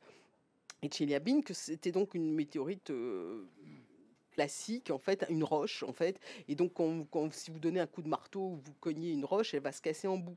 Mais il y a des météorites qui ont une nature métallique. Alors, vous prenez un bout de métal, vous donnez un coup de marteau pour le casser, falloir être très doué. Et donc les météorites métalliques, elles ont tendance, pas seulement elles, mais surtout elles, à atteindre le sol tel que. Et à ce moment-là, c'est plus de l'air. Donc là, vous n'allez pas plus loin. Mais un métal, ça fond, si je vous suis bien. Ça va fondre en surface, oui, tout à fait, ça va diminuer, mais ça se fragmente pas. Et donc vous avez quand même des gros blocs qui atteignent le sol, et à ce moment-là, ils libèrent leur énergie en atteignant le sol. Et quand ils libèrent leur énergie, qu'est-ce que ça fait? Comme l'explosion d'une bombe. Et donc ça va faire ce qu'on appelle un cratère d'impact, et le cratère, il est environ 20 fois plus gros que la taille de l'objet, parce qu'en fait, c'est pas le trou fait par l'objet, c'est vraiment l'énergie cinétique libérée par cet objet-là. Et donc c'est ce qui s'est passé, par exemple, le premier cratère qui était découvert, dont on a compris l'origine, c'est le météore cratère. C'était un objet qui faisait une cinquantaine de mètres de diamètre, qui est tombé en Arizona, et vous avez un cratère qui fait 1,2 km de rayon. Et à ce moment-là, on ne retrouve pas l'objet parce qu'il est volatilisé, sauf si c'est fragmenté un peu dans la haute atmosphère. Donc effectivement, dans l'Arizona, on a quelques bouts de la météorite. Et généralement, il n'y a pas de météorite quand il y a un cratère. Le météore cratère d'Arizona, c'est le premier historiquement Identifié comme tel. Et je dois dire que pendant très longtemps, on ne savait pas de quoi il s'agissait. C'est-à-dire que les astronomes disaient c'est une cause terrestre, c'est un phénomène volcanique, comme pour la Lune, comme pour les cratères lunaires, tandis que les géologues disaient non, c'est un événement astronomique. Ils n'arrivaient pas à se mettre d'accord, chacun repoussait la faute sur l'autre. Et c'est seulement avec une thèse, celle de Gene Shoemaker, au début des années 60, qu'on a commencé à voir qu'il y avait des phases de haute pression dans les parois du cratère. Donc là, les idées ont commencé à basculer, et ça a fini de basculer quand on est allé sur la Lune. Parce que là, sur la Lune, pas d'atmosphère, n'importe quel objet atteint le sol et fait un cratère qui fait 20 fois son diamètre. Et donc, vous avez une poussière millimétrique, elle vous fait un trou de 2 cm. Donc ça veut dire le sol de la Lune, il est concassé en permanence par les impacts. Donc c'est pour ça qu'il est poudreux, là, comme ça, que les traces de pas là, qui se marquent, c'est ce qu'on appelle le jardinage cosmique. Et c'est pour ça aussi que aller vivre sur une planète, sur un corps sans parfaitement atmosphère, inhabitable. c'est parfaitement inhabitable. De toute façon, vous voyez les villages lunaires, c'est toujours en sous-sol en fait. Et les astronautes, quand ils sont allés, ils ne sont pas restés très longtemps à la surface, mais ils avaient des tenues qui faisaient 21 épaisseurs. Et ça, c'est la raison principale. C'est parce que vous faites un trou dans votre combinaison, c'est fini. Il n'y a pas d'air. Vous êtes, j'allais dire desséché, c'est pas desséché. Vous perdez toute votre atmosphère et vous mourrez dans les quelques minutes, quoi. Donc on sort complètement du sujet, mais c'est parce que je pensais à une autre émission. Donc on pourrait vivre que sur une planète où il y a une atmosphère qui nous protège de ces projections. Ou dans des habitacles, quoi. Ou dans des habitacles, ou sous terre. C'est ça. Pour revenir à R4, pardon, c'est quoi cet astéroïde? On le classe parmi les... Alors, je ne sais pas que sa composition a été déterminée. On peut pas la déterminer tant que l'astéroïde n'est pas tombé sur Terre. Si, on peut avoir des idées quand même, on peut faire des observations, parce qu'en fait, ce qu'on regarde, c'est la lumière du Soleil qui est réfléchie par la surface de l'astéroïde, et ça nous donne des informations sur sa composition. Je ne crois pas qu'il ait pu être observé d'assez près pour le moment, et d'ailleurs, vous avez dit que sa probabilité d'impact avait changé dans le temps, c'est simplement parce que quand on le suit un moment, on est capable de mieux comprendre vous devancez ma question d'avant. Comment on explique qu'on passe d'une chance sur 100 à une chance sur 100 000? C'est ça. C'est-à-dire qu'en fait, il faut la connaître, cette trajectoire. On la projette. Alors, pas moi, mais mes collègues sont super forts en mécanique céleste. Ils savent très bien calculer les trajectoires des objets, mais il faut quand même un peu d'observation. Et plus on en a, plus on raffine les prédictions. Alors, il reste une chance, semble-t-il, alors une très faible chance quand même, qu'il s'écrase sur la Lune. Alors, mais peut-être que vous avez d'autres infos entre deux. Moi, c'est les dernières dépêches que j'avais vues. Non, effectivement, j'ai vu ça aussi. Alors, il faut dire que par rapport à la perspective de le voir tomber sur nos têtes, c'était... Alors, tu l'as dit, Mathilde, c'était à 50 ans. Hein. C'était en 2032. Oui, voilà, ça n'allait pas arriver. Sur 100, il y a en 2032. Bon. Alors, par ailleurs, en 2032, mais ce qui était amusant, c'est qu'il allait sortir de notre vue là le mois prochain pour ne revenir qu'en 2028, puisque donc c'est une orbite autour du Soleil et en fait qui passe parfois près de la Terre et qui s'éloigne parfois. Et donc, ce qui était amusant ou inquiétant, c'est qu'il fallait, on va dire, calculer la trajectoire avant qu'il s'éloigne trop, puisqu'après on n'allait plus pouvoir l'étudier jusqu'à ce qu'il revienne en 2028, ce qui allait être trop tard par rapport à 2032 pour pouvoir essayer après derrière de prendre des mesures éventuelles pour se prémunir du risque. Mais donc, il semblerait qu'en l'état actuel des choses, les nouveaux calculs montrent que la probabilité qu'il tape la Terre, c'est à peu près zéro. En revanche, la Lune est plus éloignée, etc. La perspective est plus tangible, quoi. Mais bon. Ça fait marrer Brigitte Zander, ça me fait rigoler parce qu'il y a quand même presque 400 000 km de distance entre la Terre et la Lune. Ça donne une idée de la précision avec laquelle on connaît la trajectoire. Donc, s'il passe entre les deux, voilà, c'est tout. Bon, c'est pour ça que ça me fait rire. Mais quand on l'aura revu, je pense qu'on aura vraiment des très bonnes notions sur sa trajectoire et on saura beaucoup mieux. Bon, allez, on va faire de la collision fiction. S'il tape la Lune, il se passe quoi pour la Terre? Il se passe peut-être rien. Il se passe rien. Alors Je sais pas. La Lune s'éloigne de la Terre progressivement, un petit peu tous les jours, hein, et on a calculé la date fort lointaine, hein, mais il y a un moment où la Lune sera complètement décrochée de la Terre. Oui, enfin c'est loin, ça c'est très loin. Alors pour le coup, c'est Jacques Lascar, c'est votre homonyme Oui, oui. qui fait ce genre de C'est calcul. de Lascar qui a réussi. C'est un de tes cousins, hein, Olivier. Le chat est merveilleux puisqu'il il fait les questions enfin, dans l'ordre où j'avais prévu de les faire. Salut Volca. Volca qui demande, mais de toute façon, on a la possibilité de changer sa trajectoire 1. Ah. Et Volca qui rajoute lol, comme si ce qu'elle venait de dire était. Mais non, en fait, on peut changer la trajectoire d'un astéroïde, je crois. Dans une certaine mesure, en tout cas. Bah, en tout cas, c'est une idée. Alors, il y a eu plusieurs idées qui ont été explorées de Il manière. n'y a pas ce temps assez qui dit oui, il faut souffler très fort. Ça se passe pas exactement Ouais, comme et ça. puis on peut aussi envoyer Bruce Willis mettre un. C'est ça. Mais en fait, tout ça, c'est des idées qui ont été explorées plus ou moins sérieusement, enfin, toutes sérieusement et disons plus ou moins explorées. L'idée d'envoyer une bombe et de faire exploser, l'idée de creuser et d'envoyer une bombe, l'idée de propulser avec un canon ionique ou un laser, essayer de créer comme ça un vent de particules qui permettrait de dévier, etc. C'est des idées plutôt qui ont été explorées de manière plutôt théorique.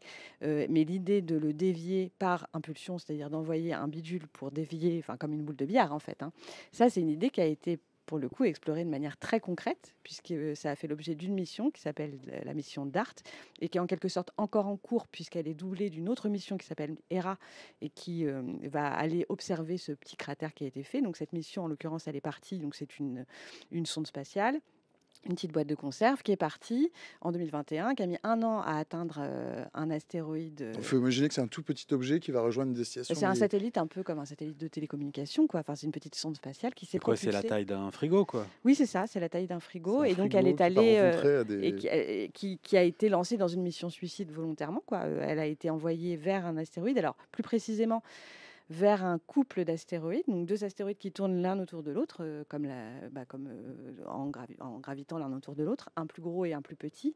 Et la sonde en question devait viser le petit, percuter le petit, pour voir quelle déviation elle allait impulser au petit. Alors pourquoi avoir choisi un astéroïde double? Pour éviter justement de dévier la trajectoire d'un astéroïde de manière incontrôlée, au cas où ça marche, et que tout à coup, on provoque, qu'on provoque la chute vers la Terre de cet astéroïde. Donc, il est très loin, mais tout de même, ce risque, les astronomes qui ont réfléchi à cette mission ne voulaient pas prendre le risque de dévier un astéroïde qui soit trop près de nous ou dont la trajectoire puisse devenir chaotique derrière et que, bref, on puisse se dire, mince, tout à coup, il nous tombe dessus. Donc, cette mission a été lancée. L'astéroïde, ça a bien, donc la petite mission DART, la petite sonde spatiale DART a bien percuté. DART, ça veut dire fléchette en anglais, donc elle est très, très bien nommée. Elle a bien percuté son astéroïde et on a pu comme ça observer une déviation de l'astéroïde, donc Dimorphos, il s'appelle, autour de son plus gros astéroïde qui s'appelle Didymos. Et on a pu mesurer cette déviation et pour la première fois faire une évaluation de la capacité qu'on aurait, nous les humains, petites fourmis sur notre planète, à dévier éventuellement un corps qui viendrait de l'espace. Et cette démarche-là, elle est partie d'un constat de ce que m'ont raconté ceux qui ont monté cette mission. Elle est partie d'un constat assez simple, c'est que, en gros, parmi les cataclysmes, on va dire, qui peuvent nous arriver, celui-ci, on peut peut-être le prévoir suffisamment, en tout cas en observant le ciel et en voyant ces astéroïdes arriver, pour pouvoir agir. Et donc, pourquoi ne pas se mettre en ordre de bataille quelque part pour chercher des solutions? Et pourquoi ne pas réfléchir vraiment sérieusement à ces solutions? Et par ailleurs, il y avait des objectifs aussi à cette mission qui étaient des objectifs de science pure, de comprendre justement de mieux comprendre la composition de ces corps, de voir comment ils réagissent à un impact. Ça a été une surprise, la manière dont l'impact s'est produit. En fait, quand la sonde a percuté cet astéroïde, elle a laissé une trace plus grande que ce qui était prévu, a provoqué une déviation un peu moins importante que celle qui était prévue. parce que cet astéroïde s'est révélé assez friable, et c'est par ailleurs ce qu'on découvre dans toutes les missions qui touchent des astéroïdes, puisqu'il n'y a pas que celle-là, il y en a 2 autres qui ont été envoyées, une mission américaine et une mission japonaise, et qui sont toutes 2 entrées en contact avec des astéroïdes. Et on parlait tout à l'heure de la composition, et on se rend compte que ces astéroïdes, en fait, on les voit comme ça de loin, on a l'impression que c'est des jolies petites pierres, enfin, on les voit mal, hein, cet astéroïde, on en voit 3 pixels dans un ciel noir, mais quand on les voit mieux, même quand on les voit mieux, on a l'impression que c'est des roches très solides, comme une roche de basalte qu'on tiendrait dans la main. Et quand on les a touchés, donc les fois où on les a touchés avec des sondes, bien évidemment, par procuration, on s'est aperçu qu'en fait, quand on plongeait ces sondes dans ces astéroïdes, c'est comme si soit elles ne rencontraient aucune résistance, soit on traversait une espèce de sable poudreux. Et donc peut-être que ces astéroïdes, pour certains en tout cas, pour ceux qui ne sont pas ferreux, voilà, en fonction de leur composition, sont très très friable, très très mou. Et c'était l'un des objets de cette mission, de voir comment est-ce que ça se passe quand on essaye d'envoyer un projectile pour dévier un autre projectile dans le ciel, et est-ce que ça marche ou pas. Et on l'a vraiment fait. Et donc la deuxième partie de cette mission est en route pour aller observer le cratère, puisque pour pouvoir mener la mission DART à bien, il a fallu aussi être dans un tempo de mécanique céleste, justement comme on en parlait tout à l'heure. Donc envoyer la mission au bon moment, c'était tout à fait étonnant comme mission, parce qu'il s'agissait d'aller viser un astéroïde qu'on voyait on voyait le gros du couple, mais on voyait pas le petit. On n'en avait qu'une vague idée de la forme, et il a fallu adapter comme ça la trajectoire au fur et à mesure pour vraiment le percuter au dernier moment. Et on n'a pas pu. Au départ, la mission devait être double, en fait. Il devait y avoir ce projectile qui allait choquer l'astéroïde, et l'autre satellite observateur à côté, pour filmer en haute résolution l'impact. Ça n'a pas été possible pour des raisons d'organisation, de mission et de budget, etc. Donc les 2 missions sont séparées, et donc la deuxième mission arrivera en 2026 et prendra ces images du cratère, et pourra permettre d'avoir enfin toutes les mesures et les analyses qui vont bien, pour pouvoir savoir si, avec un projectile, on peut vraiment bien dévier un astéroïde qui nous arriverait dessus, quel angle il faut choisir, quelle taille de projectile, enfin avancer sur ces questions, non pas faire le tour de la question. On va en parler mais justement. Avancer. Et ça se passe à 11 millions de kilomètres de la Terre, quand C'est même. ça, 11 millions.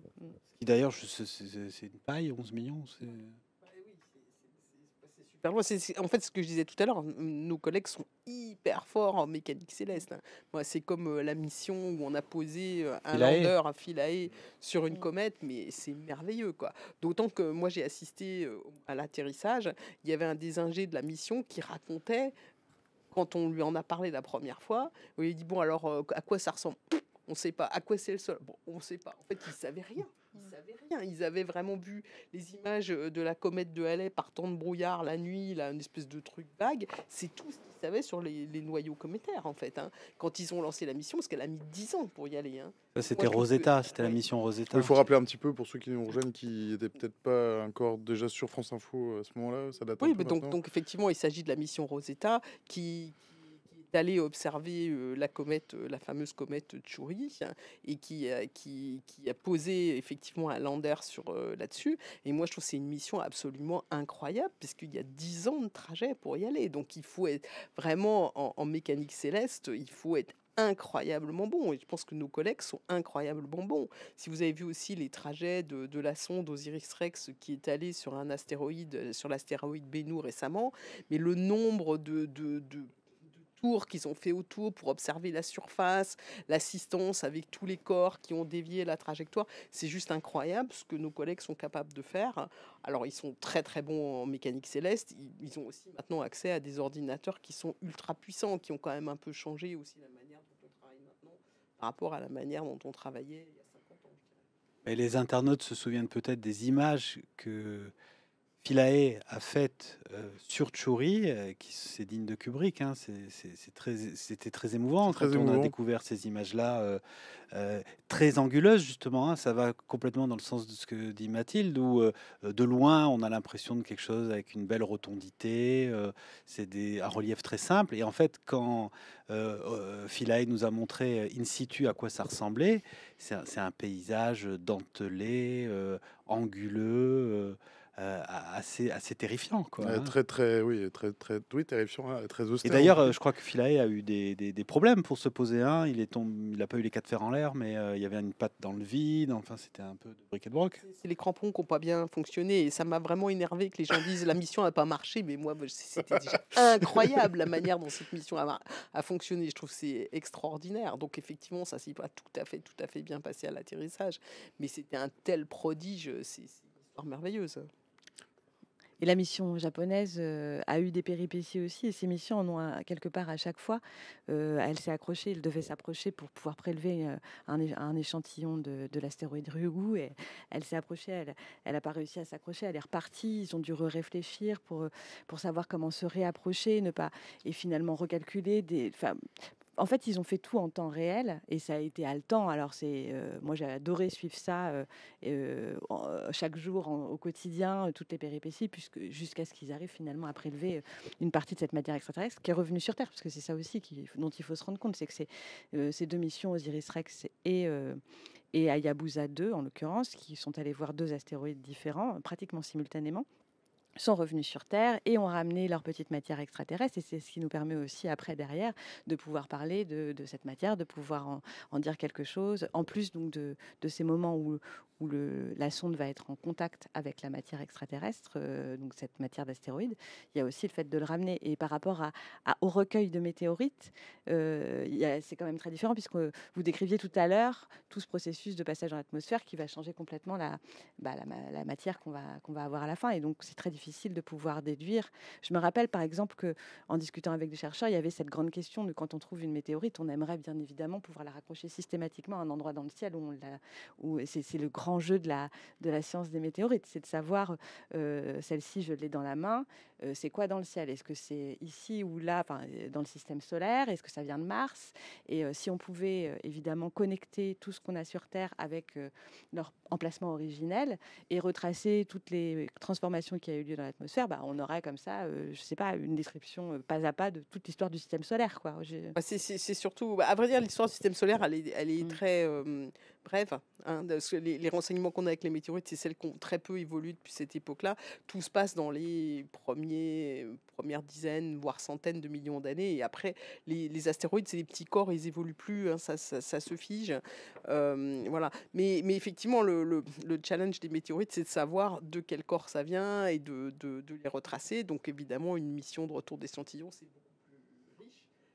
En même temps, c'est beaucoup plus compliqué à organiser. D'ailleurs, je pense que ça, c'est quand même intéressant à pointer. Première mission de retour d'échantillons d'astéroïdes, c'était quelques microgrammes de matériel qui ont été ramassés par la mission Hayabusa il y a une dizaine d'années. Hayabusa 2, 5 grammes. Osiris-Rex, 120 grammes. On voit bien qu'on en rapporte de plus en plus. En même temps, on voit quand on parle d'exploiter les astéroïdes, je pense qu'il y a encore... pourquoi pas, hein, on ne sait pas ce qui se passera, mais on est quand même loin du compte, hein, parce que rapporter des échantillons, c'est quand même une affaire. Je pensais plutôt vous poser ces questions après, mais puisque vous en parlez, qu'est-ce qu'on fait avec ces échantillons? Qu'est-ce qu'ils nous apprennent? Pourquoi c'est intéressant de les étudier? Alors, les astéroïdes... Au-delà d'augmenter la somme scientifique des connaissances. Oui, alors en fait... beaucoup d'astéroïdes ont une histoire qui s'est vraiment arrêtée au tout début de la formation du système solaire. Ils ont été formés à partir du même matériau, plus exactement à partir des poussières qui orbitaient dans le disque qui a donné naissance, dans le matériau a donné naissance au Soleil. Donc, certains de ces corps, ils ont fondu, ils ont évolué. C'était le cas de la Terre, et donc on n'a pas l'histoire de vraiment l'origine des matériaux qui ont donné naissance à la Terre, parce qu'elle a fondu, mais certains de ces astéroïdes, ils n'ont juste pas fondu. Et à ce moment-là, ils ont échantillonné ce qui se passait dans le disque protoplanétaire, il y a 4,5 milliards d'années, et ils nous amènent ce matériau tel que... Alors après, évidemment, on essaye de reconstituer à partir de ces objets-là des événements qui se produisaient il y a 4,5 milliards d'années. Au passage, d'ailleurs, si on connaît cette date, c'est dans ces météorites qu'on le date. Hein. Si on connaît l'âge du système solaire et du Soleil, ce sont des unités qu'on trouve dans certaines de ces météorites que l'on date.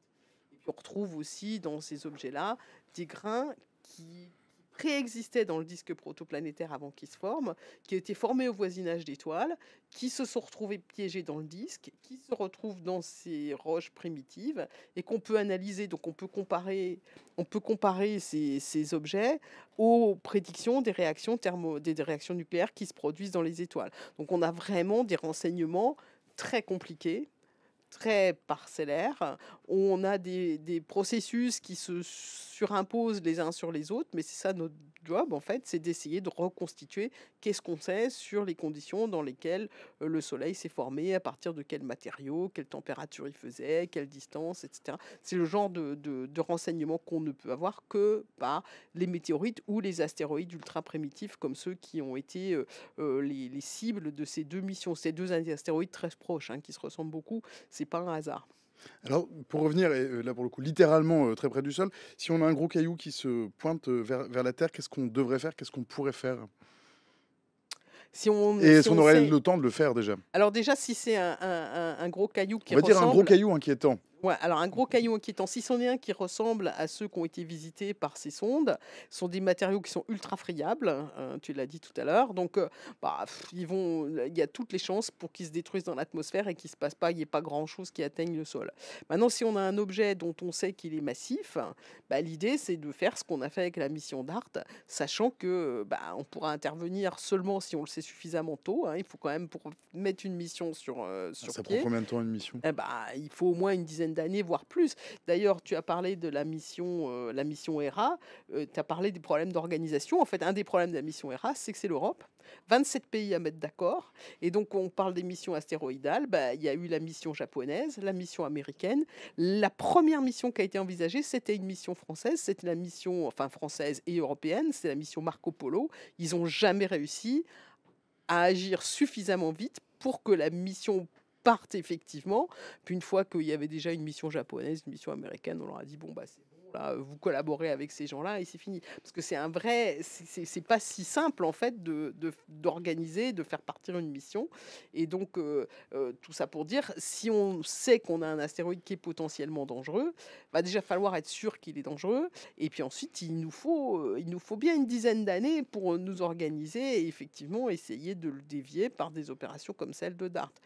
Au passage, un astéroïde comme YR4, là, qui fait moins de 100 mètres, je pense pas qu'on ferait quoi que ce soit. C'est plus simple, finalement, d'évacuer la zone si on sait dans quelle zone ça va tomber. On est incapable d'évacuer une ville en quelques jours. Et si on a des années, ça coûte moins cher, finalement, que de faire une mission pour dévier un objet une mission dont le succès est quand même pas gagné, quoi. Il y a quand même un... Pardon. Non, mais ça montre la nécessité de détecter ces objets et la problématique. On a dit que un astéroïde qui pouvait avoir des conséquences à l'échelle de la planète était celui qui faisait 1 kilomètre de diamètre, mais ceux qui sont plus petits sont potentiellement dommageables sur de plus petites échelles. Or, aujourd'hui, les astéroïdes qui font 140 mètres de diamètre, on en a référencé, sauf erreur de ma part, uniquement 40%. Donc ça veut dire qu'il y a tout un vivier qui existe autour de nous et qui, ceux-là, sont potentiellement dommageables. Alors il y a de nouvelles missions qui ont été dimensionnées pour pouvoir détecter justement et référencer toute ce vivier d'astéroïdes qui sont plus petits mais qui sont éventuellement dangereux. C'est un satellite, hein, un satellite américain. C'est NEO ou N... Oui, puis il y a même des projets au sol. En fait, le projet Pan-STAR, c'est une surveillance du ciel automatisée pour détecter tous les objets qui font jusqu'à 125 mètres. On n'est pas... encore une fois, les objets petits, ça fait Et des dégâts relativement limités quand Sachant même. qu'on a détecté la totalité des objets de plus d'1 kilomètre, des géocroiseurs de plus d'1 kilomètre, en tout cas c'est ce qui est, et que l'objectif était fixé la dernière fois que j'ai interrogé ceux qui essayent de, on va dire, mener ces projets de surveillance généralisée. L'objectif c'était de s'attaquer donc à cette fameuse catégorie des 140 mètres là, pour lesquels on a, ou 160 mètres pour lesquels on n'a que 40%, et notamment avec le Vera Rubin télescope aussi qui va voir sa première lumière, un télescope qui va permettre d'avoir un très très grand champ de ciel potentiel, en fait, mais à la fois aussi assez précis et qui va pouvoir permettre une détection plus large, plus fréquente de ces petits corps qui croisent la route de la Terre, potentiellement. Mais il me semblait qu'on avait mis beaucoup d'espoir sur un projet particulier de la NASA avec un satellite qui est à des millions de kilomètres de la Terre et qui, depuis une perspective comme ça Surveiller déplacée, a cette mission de surveiller les petits. Mais on les va demander au petits chat, astéroïdes. si vous avez connaissance du projet dont parle Olivier Lascar, Et je suis dites-le nous. je suis sûr qu'on l'a traité sur le site de Sciences et Avenir. Donc, C'est vrai. vous faites un Google. Vous bien faites un Google sur le ajusté. site de Sciences et Avenir. On a parlé d'éventuellement de percuter un astéroïde pour qu'il dévie de sa trajectoire. On peut imaginer de mettre une bombe à côté, par exemple. Je pense qu'on ne peut pas mettre de bombe nucléaire dans l'espace. Conseillé, on va dire. Oh, il y a eu plein de projets un peu fantaisistes du genre On fait peindre de la en blanc. science-fiction un petit peu. Hein. Peindre en blanc un des côtés de l'astéroïde, puisque en fait l'astéroïde il est chauffé par la lumière du soleil.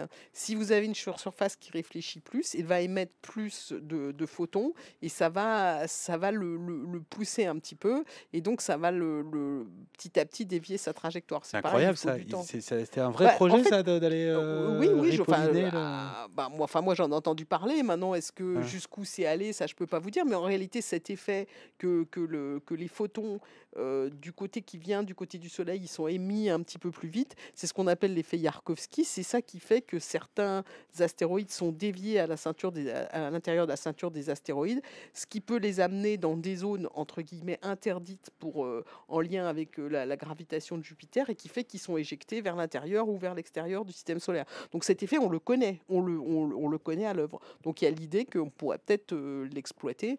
Maintenant, l'efficacité, la rapidité, où est-ce qu'on est allé, jusqu'où on est allé là-dessus, moi je sais pas, mais c'est pour dire qu'il y a eu d'autres idées qui ont été évoquées. Moi j'aime bien l'idée de la sonde qui va Qui sur va les l'astéroïde, peindre un petit qui peu, fait une de la couche, deux peinture, couches, et hop, avec son pantone. Il y a Stéphane qui dit, cher Olivier Lascar, tu parlais certainement du télescope spatial NIO Surveyor, Oui. source, Sciences et Avenir.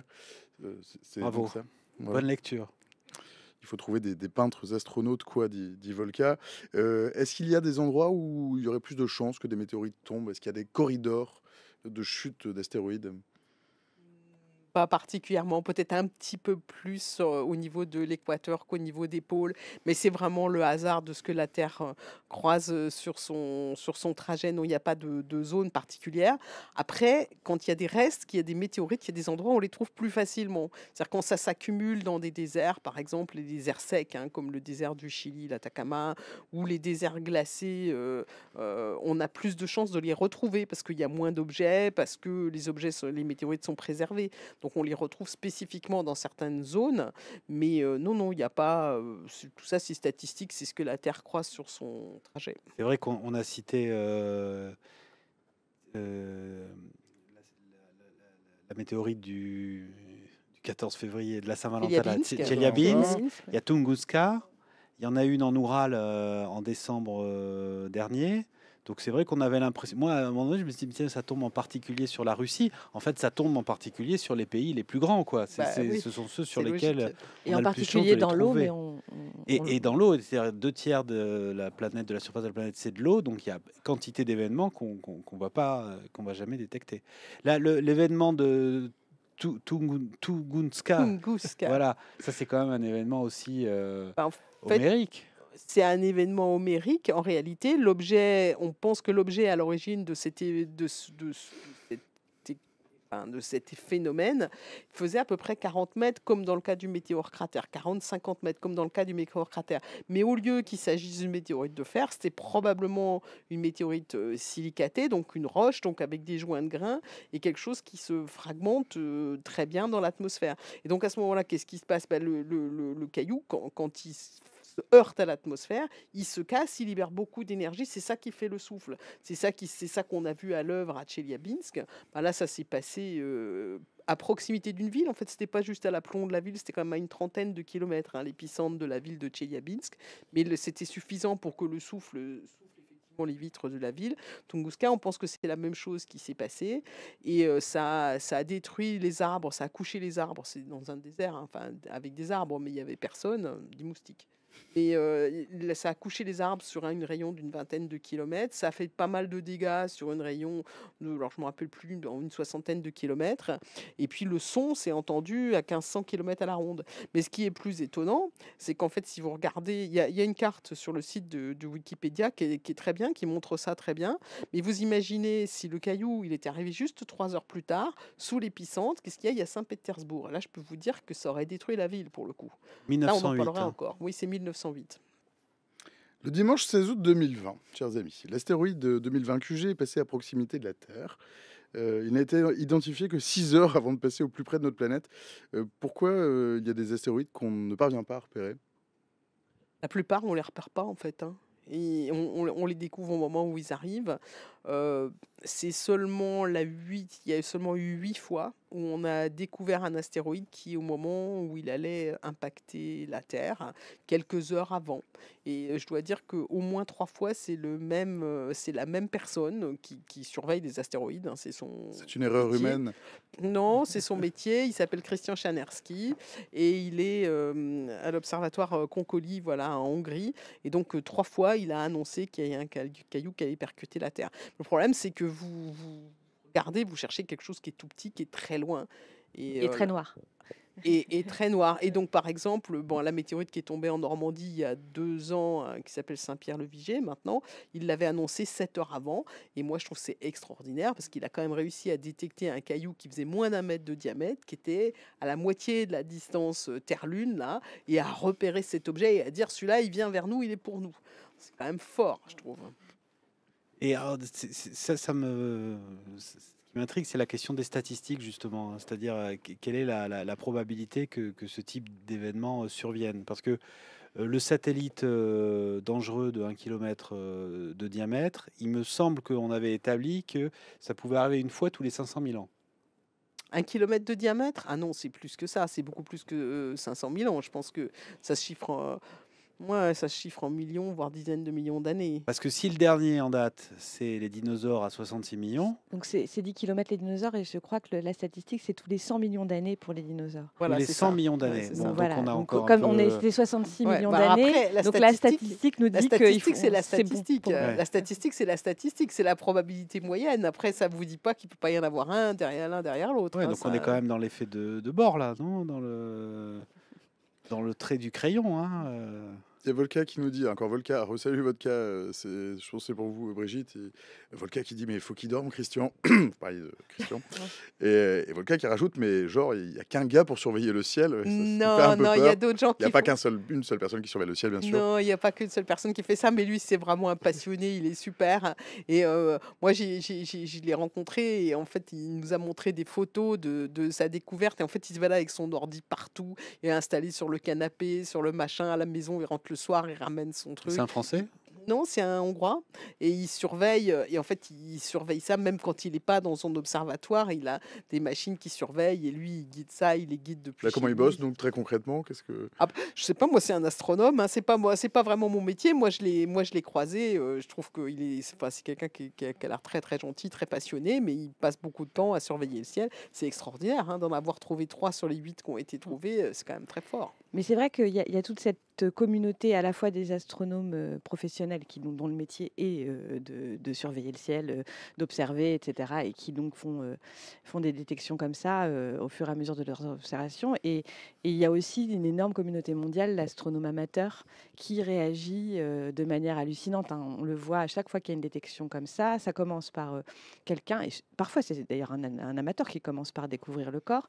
Et il y a un réseau de communication ultra efficace qui permet donc de faire part de la détection. C'est exactement comme dans le film avec Don't Look Up. Mais il faut être sacrément équipé quand même. Ça dépend, ça Les dépend. amateurs peuvent accéder au réseau. Mais c'est une mise en commun des données Oui, des c'est juste télescopes, qu'ils mettent quoi. après une On a fois accès aux données des télescopes, tout le monde peut accéder aux données des Alors, c'est télescopes. pas comme ça que ça se passe, mais en fait, Christian, quand il a découvert ce caillou, d'abord, il a fait appel à ses collègues de l'observatoire, je sais plus le nom, en Croatie, et il leur a demandé, ils ont confirmé sa découverte. À ce moment-là, il prévient l'Union astronomique internationale, et la nouvelle a été annoncée, l'ESA l'a annoncé, nous, Vigiciel, on l'a annoncé sur notre site, et il y a plein de gens, à ce moment-là, qui se sont déclenchés, y compris beaucoup d'astronomes amateurs, et donc, ce caillou qui se dirigeait vers la Terre, on a eu plein d'observations faites par des astronomes amateurs. Et qui ont c'est ça été qui permet extrêmement d'affiner utiles. ces trajectoires et de donner après ces affinages de probabilité d'impact ou pas, etc. au fil du temps. En fait, c'est à la fois les observations des professionnels et les observations des amateurs qui s'ajoutent et qui font généralement tomber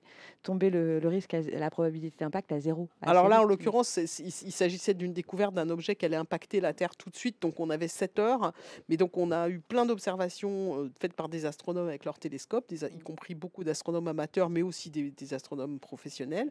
Et puis aussi toute la communauté de gens qui regardent les météores, c'est-à-dire qui regardent les traversées des bolides dans le ciel, s'est mise en marche. Et donc on a eu des observations absolument magnifiques, certaines faites par des collègues qui sont allés en périphérie de Paris, là, faire des photos, parce qu'on savait quand ça allait tomber, dans quelle direction ça allait arriver. Et donc on a eu beaucoup d'observations faites par des amateurs qui ont complété les données de nos réseaux de caméras. Et en plus, ces gens-là, c'est vraiment ce qu'on appelle la science participative, ont accepté pour beaucoup d'entre eux de retourner sur place pour voir, pour calibrer leur appareil photo, nous dire exactement à partir de quel endroit, nous dire à mes collègues plutôt, à partir de quel endroit ils avaient fait la photo. Donc ça, c'est vraiment les liens entre astronomes professionnels et astronomes amateurs et observateurs amateurs, ils sont très forts en fait. Il y a le même type d'engouement à l'autre extrémité de la chaîne, avec les chasseurs de météorites. J'allais en parler. Dans le talk de France Info, il y a souvent des politologues, il y a pas mal de journalistes aussi. Il y a rarement des spécialistes des météorites. Qu'est-ce qui vous a fasciné? Pourquoi vous êtes devenu spécialiste des météorites? Qu'est-ce qu'il y a de fascinant? On peut imaginer ce qu'il y a de fascinant, mais qu'est-ce qui vous a fasciné dans les météorites? Moi, c'est plutôt la curiosité scientifique qui m'a amené à une carrière de scientifique, une orientation vers la géologie, puis on m'a proposé un sujet de thèse là-dessus, puis en fait, je m'y sens très bien, c'est super intéressant, puisque on travaille à la frontière de plein de disciplines, en fait, parce qu'on fait de la chimie, de la minéralogie, de l'astronomie, on fait toutes ces disciplines-là en même temps, donc c'est super, je trouve que c'est vraiment un sujet super intéressant, mais c'est quand même un peu les hasards de ce qui m'a été proposé, en fait. Mais du coup, j'ai fait effectivement toute ma carrière là-dessus. Il y a Cyrano qui dit dans le chat: j'ai rarement vu une scientifique aussi épatée par ses collègues. Je ne sais pas ce que vous voulez dire, Cyrano. Faut pas perdre sa capacité à admirer le travail que font les collègues, mais- c'est bien, c'est important. Mais tout à fait. Et donc, il y a vous, donc on a les scientifiques, et comme disait Olivier Lascar, il y a les chasseurs d'astéroïdes, les chasseurs de météorites. Ce sont ceux qui vont dans les champs, en gros, chercher du caillou. Comment on différencie un bête caillou? Vous allez me dire, il n'y a pas de bête caillou, il n'y a que des cailloux intéressants, mais comment on reconnaît une météorite? On peut pas vraiment la reconnaître. Ah si, Si. c'est très Ah. très facile en fait. Quand elle vient de tomber, alors quand elle est tombée depuis longtemps, c'est plus compliqué parce que ça s'altère, ça réagit avec les éléments, donc c'est plus compliqué. Mais si elle vient de tomber, elle a traversé l'atmosphère. Je vous dis qu'elle s'était cassée et qu'elle s'était échauffée en surface. Bon, donc c'est des objets qui ont des formes cassées. C'est pas des galérons qui ont été roulés dans des rivières. Donc ça a plutôt des formes cassées. La surface a fondu, elle est noire. Donc il y a une fine pellicule noire en surface des objets. L'intérieur est toujours différent. Et cette pellicule, si les cassures se sont faites haut, elle est très lisse. Si les cassures se sont faites bas, vous avez des surfaces très gondolées et les arêtes sont plus ou moins émoussées. Donc ce que vous avez, c'est un objet qui a une forme vraiment caractéristique et l'intérieur est toujours différent de l'extérieur, qui lui est couvert d'une fine pellicule généralement noire, ça dépend du caillou qui est à l'intérieur, ça peut être différent, mais en général elle est noire. Donc vous avez un objet, c'est impossible de se tromper. Et nous on fait ça, des ateliers pour les gamins, et en quelques minutes, ils apprennent à reconnaître une météorite d'un autre. Ça, il y a un programme du muséum de sciences participatives pour Exactement. repérer, photographier les. Exactement. les Alors, restes en réalité, dans le passé, enfin, d'abord, ça fait pas si longtemps qu'on sait que les météorites, c'est des objets d'origine extraterrestre. L'idée, vraiment, elle s'est vraiment installée à partir du début du 19e siècle. Donc, pendant le 19e siècle, ces objets, ils ont été collectés et ils arrivaient plus ou moins au muséum. Et donc, des chutes qui ont été observées, les objets ont été ramassés. En France, on en connaît 45 au cours du 19e siècle et au cours du 20e siècle, il n'y en a plus que 9. Ça en fait 5 fois moins. Pourquoi moins? Parce que les gens sont plus là, ils sont plus dehors, ils ne reconnaissent pas quand il y a un nouveau caillou. Et donc, nous, on a eu l'idée avec des collègues de remplacer ces observateurs humains qui regardaient les météores, qui voyaient arriver les objets par des caméras. Mais une fois que vous savez qu'il y a un objet qui est tombé, qui le ramasse? où il est, comment il faut pour le trouver. Donc ça a toujours été les gens en fait qui trouvaient, les citoyens qui trouvaient des cailloux au sol. Donc effectivement, on a mis en place ce deuxième volet. Le réseau de caméras, c'est le réseau Fripon. Et au muséum, on a mis en place le réseau Vigiciel pour former les gens à reconnaître les météorites et nous accompagner sur le terrain. Et donc ce réseau s'est mis en branle, en particulier quand il y a eu cette chute en Normandie il y a 2 ans, pour nous aider à retrouver des objets sur le terrain. Et le réseau Fripon, c'est combien de caméras donc? C'est où? Alors le réseau Non, Fripon... c'est sur l'Hexagone uniquement? Alors non, c'est pas uniquement sur l'Hexagone, il s'est beaucoup développé depuis dans les pays limitrophes et aussi un petit peu partout dans le monde. Mais enfin, il faut quand même qu'il y ait plusieurs caméras pour que vous soyez en mesure de trianguler. L'objectif du réseau Fripon, c'est à la fois de savoir s'il y a des cailloux qui sont tombés, où est-ce qu'ils ont pu tomber, parce qu'on les voit juste au moment où ils tombent. Contrairement à ce qu'a fait Christian Chanerski, c'est important de bien faire la différence. Et puis, c'est aussi savoir d'où ils viennent. Donc, c'est aussi reconstituer quels sont les objets qui nous bombardent. Et ça, pour le coup, il n'y a pas besoin forcément d'avoir plusieurs caméras où c'est moins important, la triangulation est moins importante. Mais donc, en tout, c'est à peu près 250 caméras. Et donc, ce réseau, il est porté par l'Observatoire de Paris. Et puis donc, le réseau Vigiciel, c'est plutôt un réseau humain de gens qui sont sur le terrain et avec qui on communique par les médias en particulier. C'est très important que les gens soient au courant qu'il y a quelque chose qui est tombé chez eux. Et puis, quand il y a eu la chute de la météorite en Normandie, on est allé sur le terrain. Alors, il y a des scientifiques, il y a nos collègues, et puis on parle avec les gens localement, et il y a des gens qui nous ont accompagnés grâce au maire, en fait. On a été d'ailleurs assez bien accueillis, franchement, sur le terrain par les habitants, dont certains sont venus nous aider. Et puisqu'on parle d'astéroïdes tueurs, je ne crois pas qu'il y ait aucun cas avéré d'astéroïdes, même petit, parce qu'après c'est la faute à pas de chance, c'est-à-dire le petit caillou qui tombe du ciel, le petit caillou fragmenté qui tombe pile poil sur un individu et qui le tue. Il y a souvent des suspicions. Il y a eu récemment, par exemple, un toit de maison aux États-Unis qui a été abîmé par une chute, mais pas de mort. Il y a quelqu'un qui a quand même reçu un caillou sur son oreiller, qui était en train de dormir. Elle a été réveillée par le bruit et les bouts de cailloux qui lui sont, qui ont été jetés, qui lui sont arrivés sur la tête. Donc par la fenêtre, quoi. Ah non, c'est arrivé par le toit, ça a traversé le toit et c'est tombé juste à côté d'elle. Il y a une personne qui a été blessée dans les années... Ça, c'était au Canada, je crois. Et il y a eu une personne qui a été blessée par une météorite qui avait trouvé son toit, puis elle était allongée sur son canapé, elle a eu un énorme bleu sur la hanche, mais le caillou avait troué le toit, avait rebondi. Enfin, si vous prenez un pavé de 2 kilos sur la hanche, même s'il n'est pas lancé très très fort, parce qu'évidemment, c'est pas souhaitable. C'est pas très agréable. On sait qu'il y a eu un chien tué par une météorite en Égypte et une en vache 1908, aussi il n'y avait pas eu un mort, j'ai cru lire ça.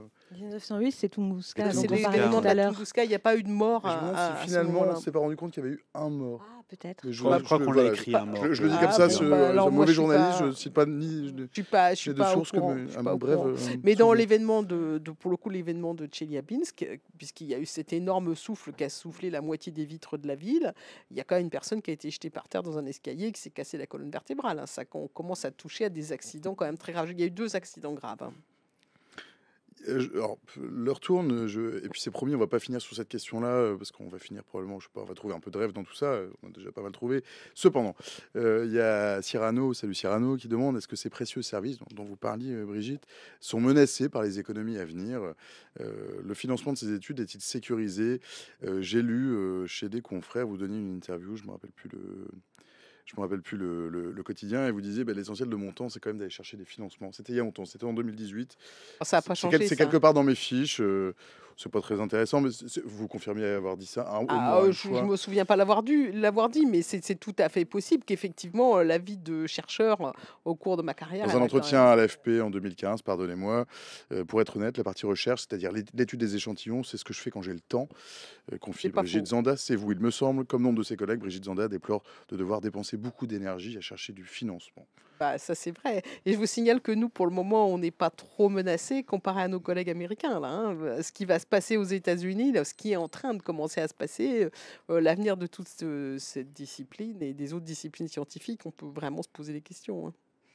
Est-ce que c'est dangereux si je trouve une météorite dans mon hypothétique jardin parisien, dans ma cour, Est-ce que je peux y toucher? Qu'est-ce que je dois Absolument faire? pas dangereux, c'est absolument pas dangereux. Bon, ça a été irradié dans l'espace et il y a quelques noyaux radioactifs dedans, mais enfin, il y en a pas plus que dans le granit breton, là, en bas de chez vous. Non, non, non, il y a pas de danger. Et les objets, bah, ils ont traversé l'atmosphère, ils ont brûlé en surface, mais la chaleur n'a pas pénétré plus d'1 millimètre à l'intérieur de l'objet. Et comme ils arrivent à la température d'équilibre du corps noir à la distance Terre-Soleil, c'est à peu près la température d'un congélateur. La traversée de l'atmosphère, ça se fait en quelques secondes. Donc, non, non, ils sont froids, en fait. S'ils sont froids comme si vous sortez un truc de votre congélateur, c'est pas très bon pour les doigts, mais c'est pas. Cette question m'induit à penser que l'internaute a lu la formidable nouvelle de Lovecraft qui s'appelle La couleur tombée du ciel, où la chute d'une météorite est source de transformations assez monstrueuses de la part de la famille qui vit dans la ferme où le caillou est tombé. Donc oui, c'est une question qui doit être quelque part dans les esprits du public, ça, la dangerosité Ah, mais on a le de droit de la rêver. météorite. Oui. On a le droit de rêver. Et si je suis empreint de plein de bonnes intentions pour la communauté scientifique, si je dois la ramener à quelqu'un déjà, est-ce que ça sert à quelque chose? Oui. Et qu'est-ce qu'il faut que je Bah, fasse? c'est rare. Bah, le mieux, c'est encore d'éviter de la toucher. Vaut mieux la prendre avec un sac en plastique ou un papier d'alu pour Pour éviter pas de la mettre. contaminer, quoi. Oui, c'est ça, Mm. pour éviter de mettre le sel et l'humidité qu'on a sur les doigts. Il y a quelqu'un qui a fait ça, une météorite pour le coup très rare, qui ressemble aux astéroïdes de Ryugu, Bennu, etc. Un objet très rare qui est tombé dans un lac gelé. Le gars, il l'a ramassé avec des plastiques, il l'a mis dans son congélateur. C'était au Canada, il l'a conservé. Et c'est une météorite très précieuse. Et mes collègues le décongèlent des bouts de temps en temps pour pouvoir les étudier. Évidemment, on est obligé de les décongeler, mais ils font ça de manière très progressive. C'est vraiment un bon réflexe. Donc, qu'est-ce que vous aideriez trouver dans une météorite? Des sources de vie extraterrestres? Ce serait quand même cool. Ou peut-être pas du tout, ou toute autre chose? Bah, C'est quoi votre quête, Brigitte Zanza? alors, moi, je travaille sur une météorite d'origine martienne qui ressemble absolument à aucune autre météorite d'origine martienne, puisque la surface de Mars, essentiellement, il y a beaucoup de basalte. C'est les premières roches qui se forment à partir d'un liquide quand une planète fond. Et on a des morceaux de la planète Mars qui viennent de l'hémisphère sud, avec une météorite qui a été surnommée Black Beauty, qui a fait pas mal la une des journaux. Et très récemment, un de nos étudiants travaillant sur cette météorite a trouvé dedans des grains de quartz, c'est-à-dire que des petits morceaux de granit à l'intérieur de cette roche-là, ce qui nous dit qu'il y a peut-être des protocontinents qui se formaient sur la planète Mars et qui, à une époque où sur la Terre, on n'a plus rien en fait pratiquement. Et donc ça, c'est super intéressant. Ça remet vraiment en cause la manière dont on voit les choses. Moi, je suis déjà assez comblé. Si je pouvais l'avoir eu fraîche, parce que c'est une météorite qui a à peu près 5000 ans, là, qui est tombée il y a à peu près 5000 ans, si je pouvais l'avoir eu fraîche, je serais vraiment, vraiment ravi. Bon, c'est bien tout le mal que je vous souhaite. Il est 18h59. Oh, non, mais il est 19h. Il est 19h, c'est l'heure de nous quitter. Peut-être peut-on prendre une petite minute pour le mot de la fin, le mot de la suite. Le mot de la fin, le mot de la suite, Mathilde Fontaise. C'est une manière de conclure. C'est le mot de la une patate suite. chaude un peu bâtarde que je refile à mes invités. D'accord, la patate chaude, comment est-ce qu'on chute sur les... Bah, écoutez, non, mais c'est des moments juste, voilà, cet astéroïde, c'est des moments où on voit la science en marche, où on voit tous les passionnés, y compris donc les professionnels et les amateurs, regarder le ciel, se mettre en ordre de bataille, évaluer les trajectoires et commenter après derrière. Et c'est ça qui est sympa, quoi. C'est une science vivante où on a tout à coup l'irruption dans une actualité parfois un peu anxiogène, d'autres types d'anxiété, mais plus fantasmagoriques, disons. Voilà. Non plus au chat. En tout cas, je savais que vous feriez un formidable mot de la fin et mot de la suite. Olivier Lascar, le mot de la fin, le mot de la suite. Peut-être revoir les images de l'ouverture du réceptacle dans lequel il y avait les échantillons qui ont été ramenés. Alors je ne sais plus si c'était Bennu ou je sais plus quel était le dernier en date, mais il faut voir les trésors d'attention qui sont mis en jeu pour ouvrir cette boîte et pour pas entraîner de contamination par des matériaux extérieurs qui viendraient dénaturer ces échantillons qui sont des photographies de l'étape primordiale quoi, du système solaire. Donc c'est des imageries qui sont très fantasmagoriques effectivement qui appellent en nous des souvenirs cinématographiques très, très vivaces. Brigitte Zanda, le mot de la fin ou le mot de la suite, ou celui que vous voulez.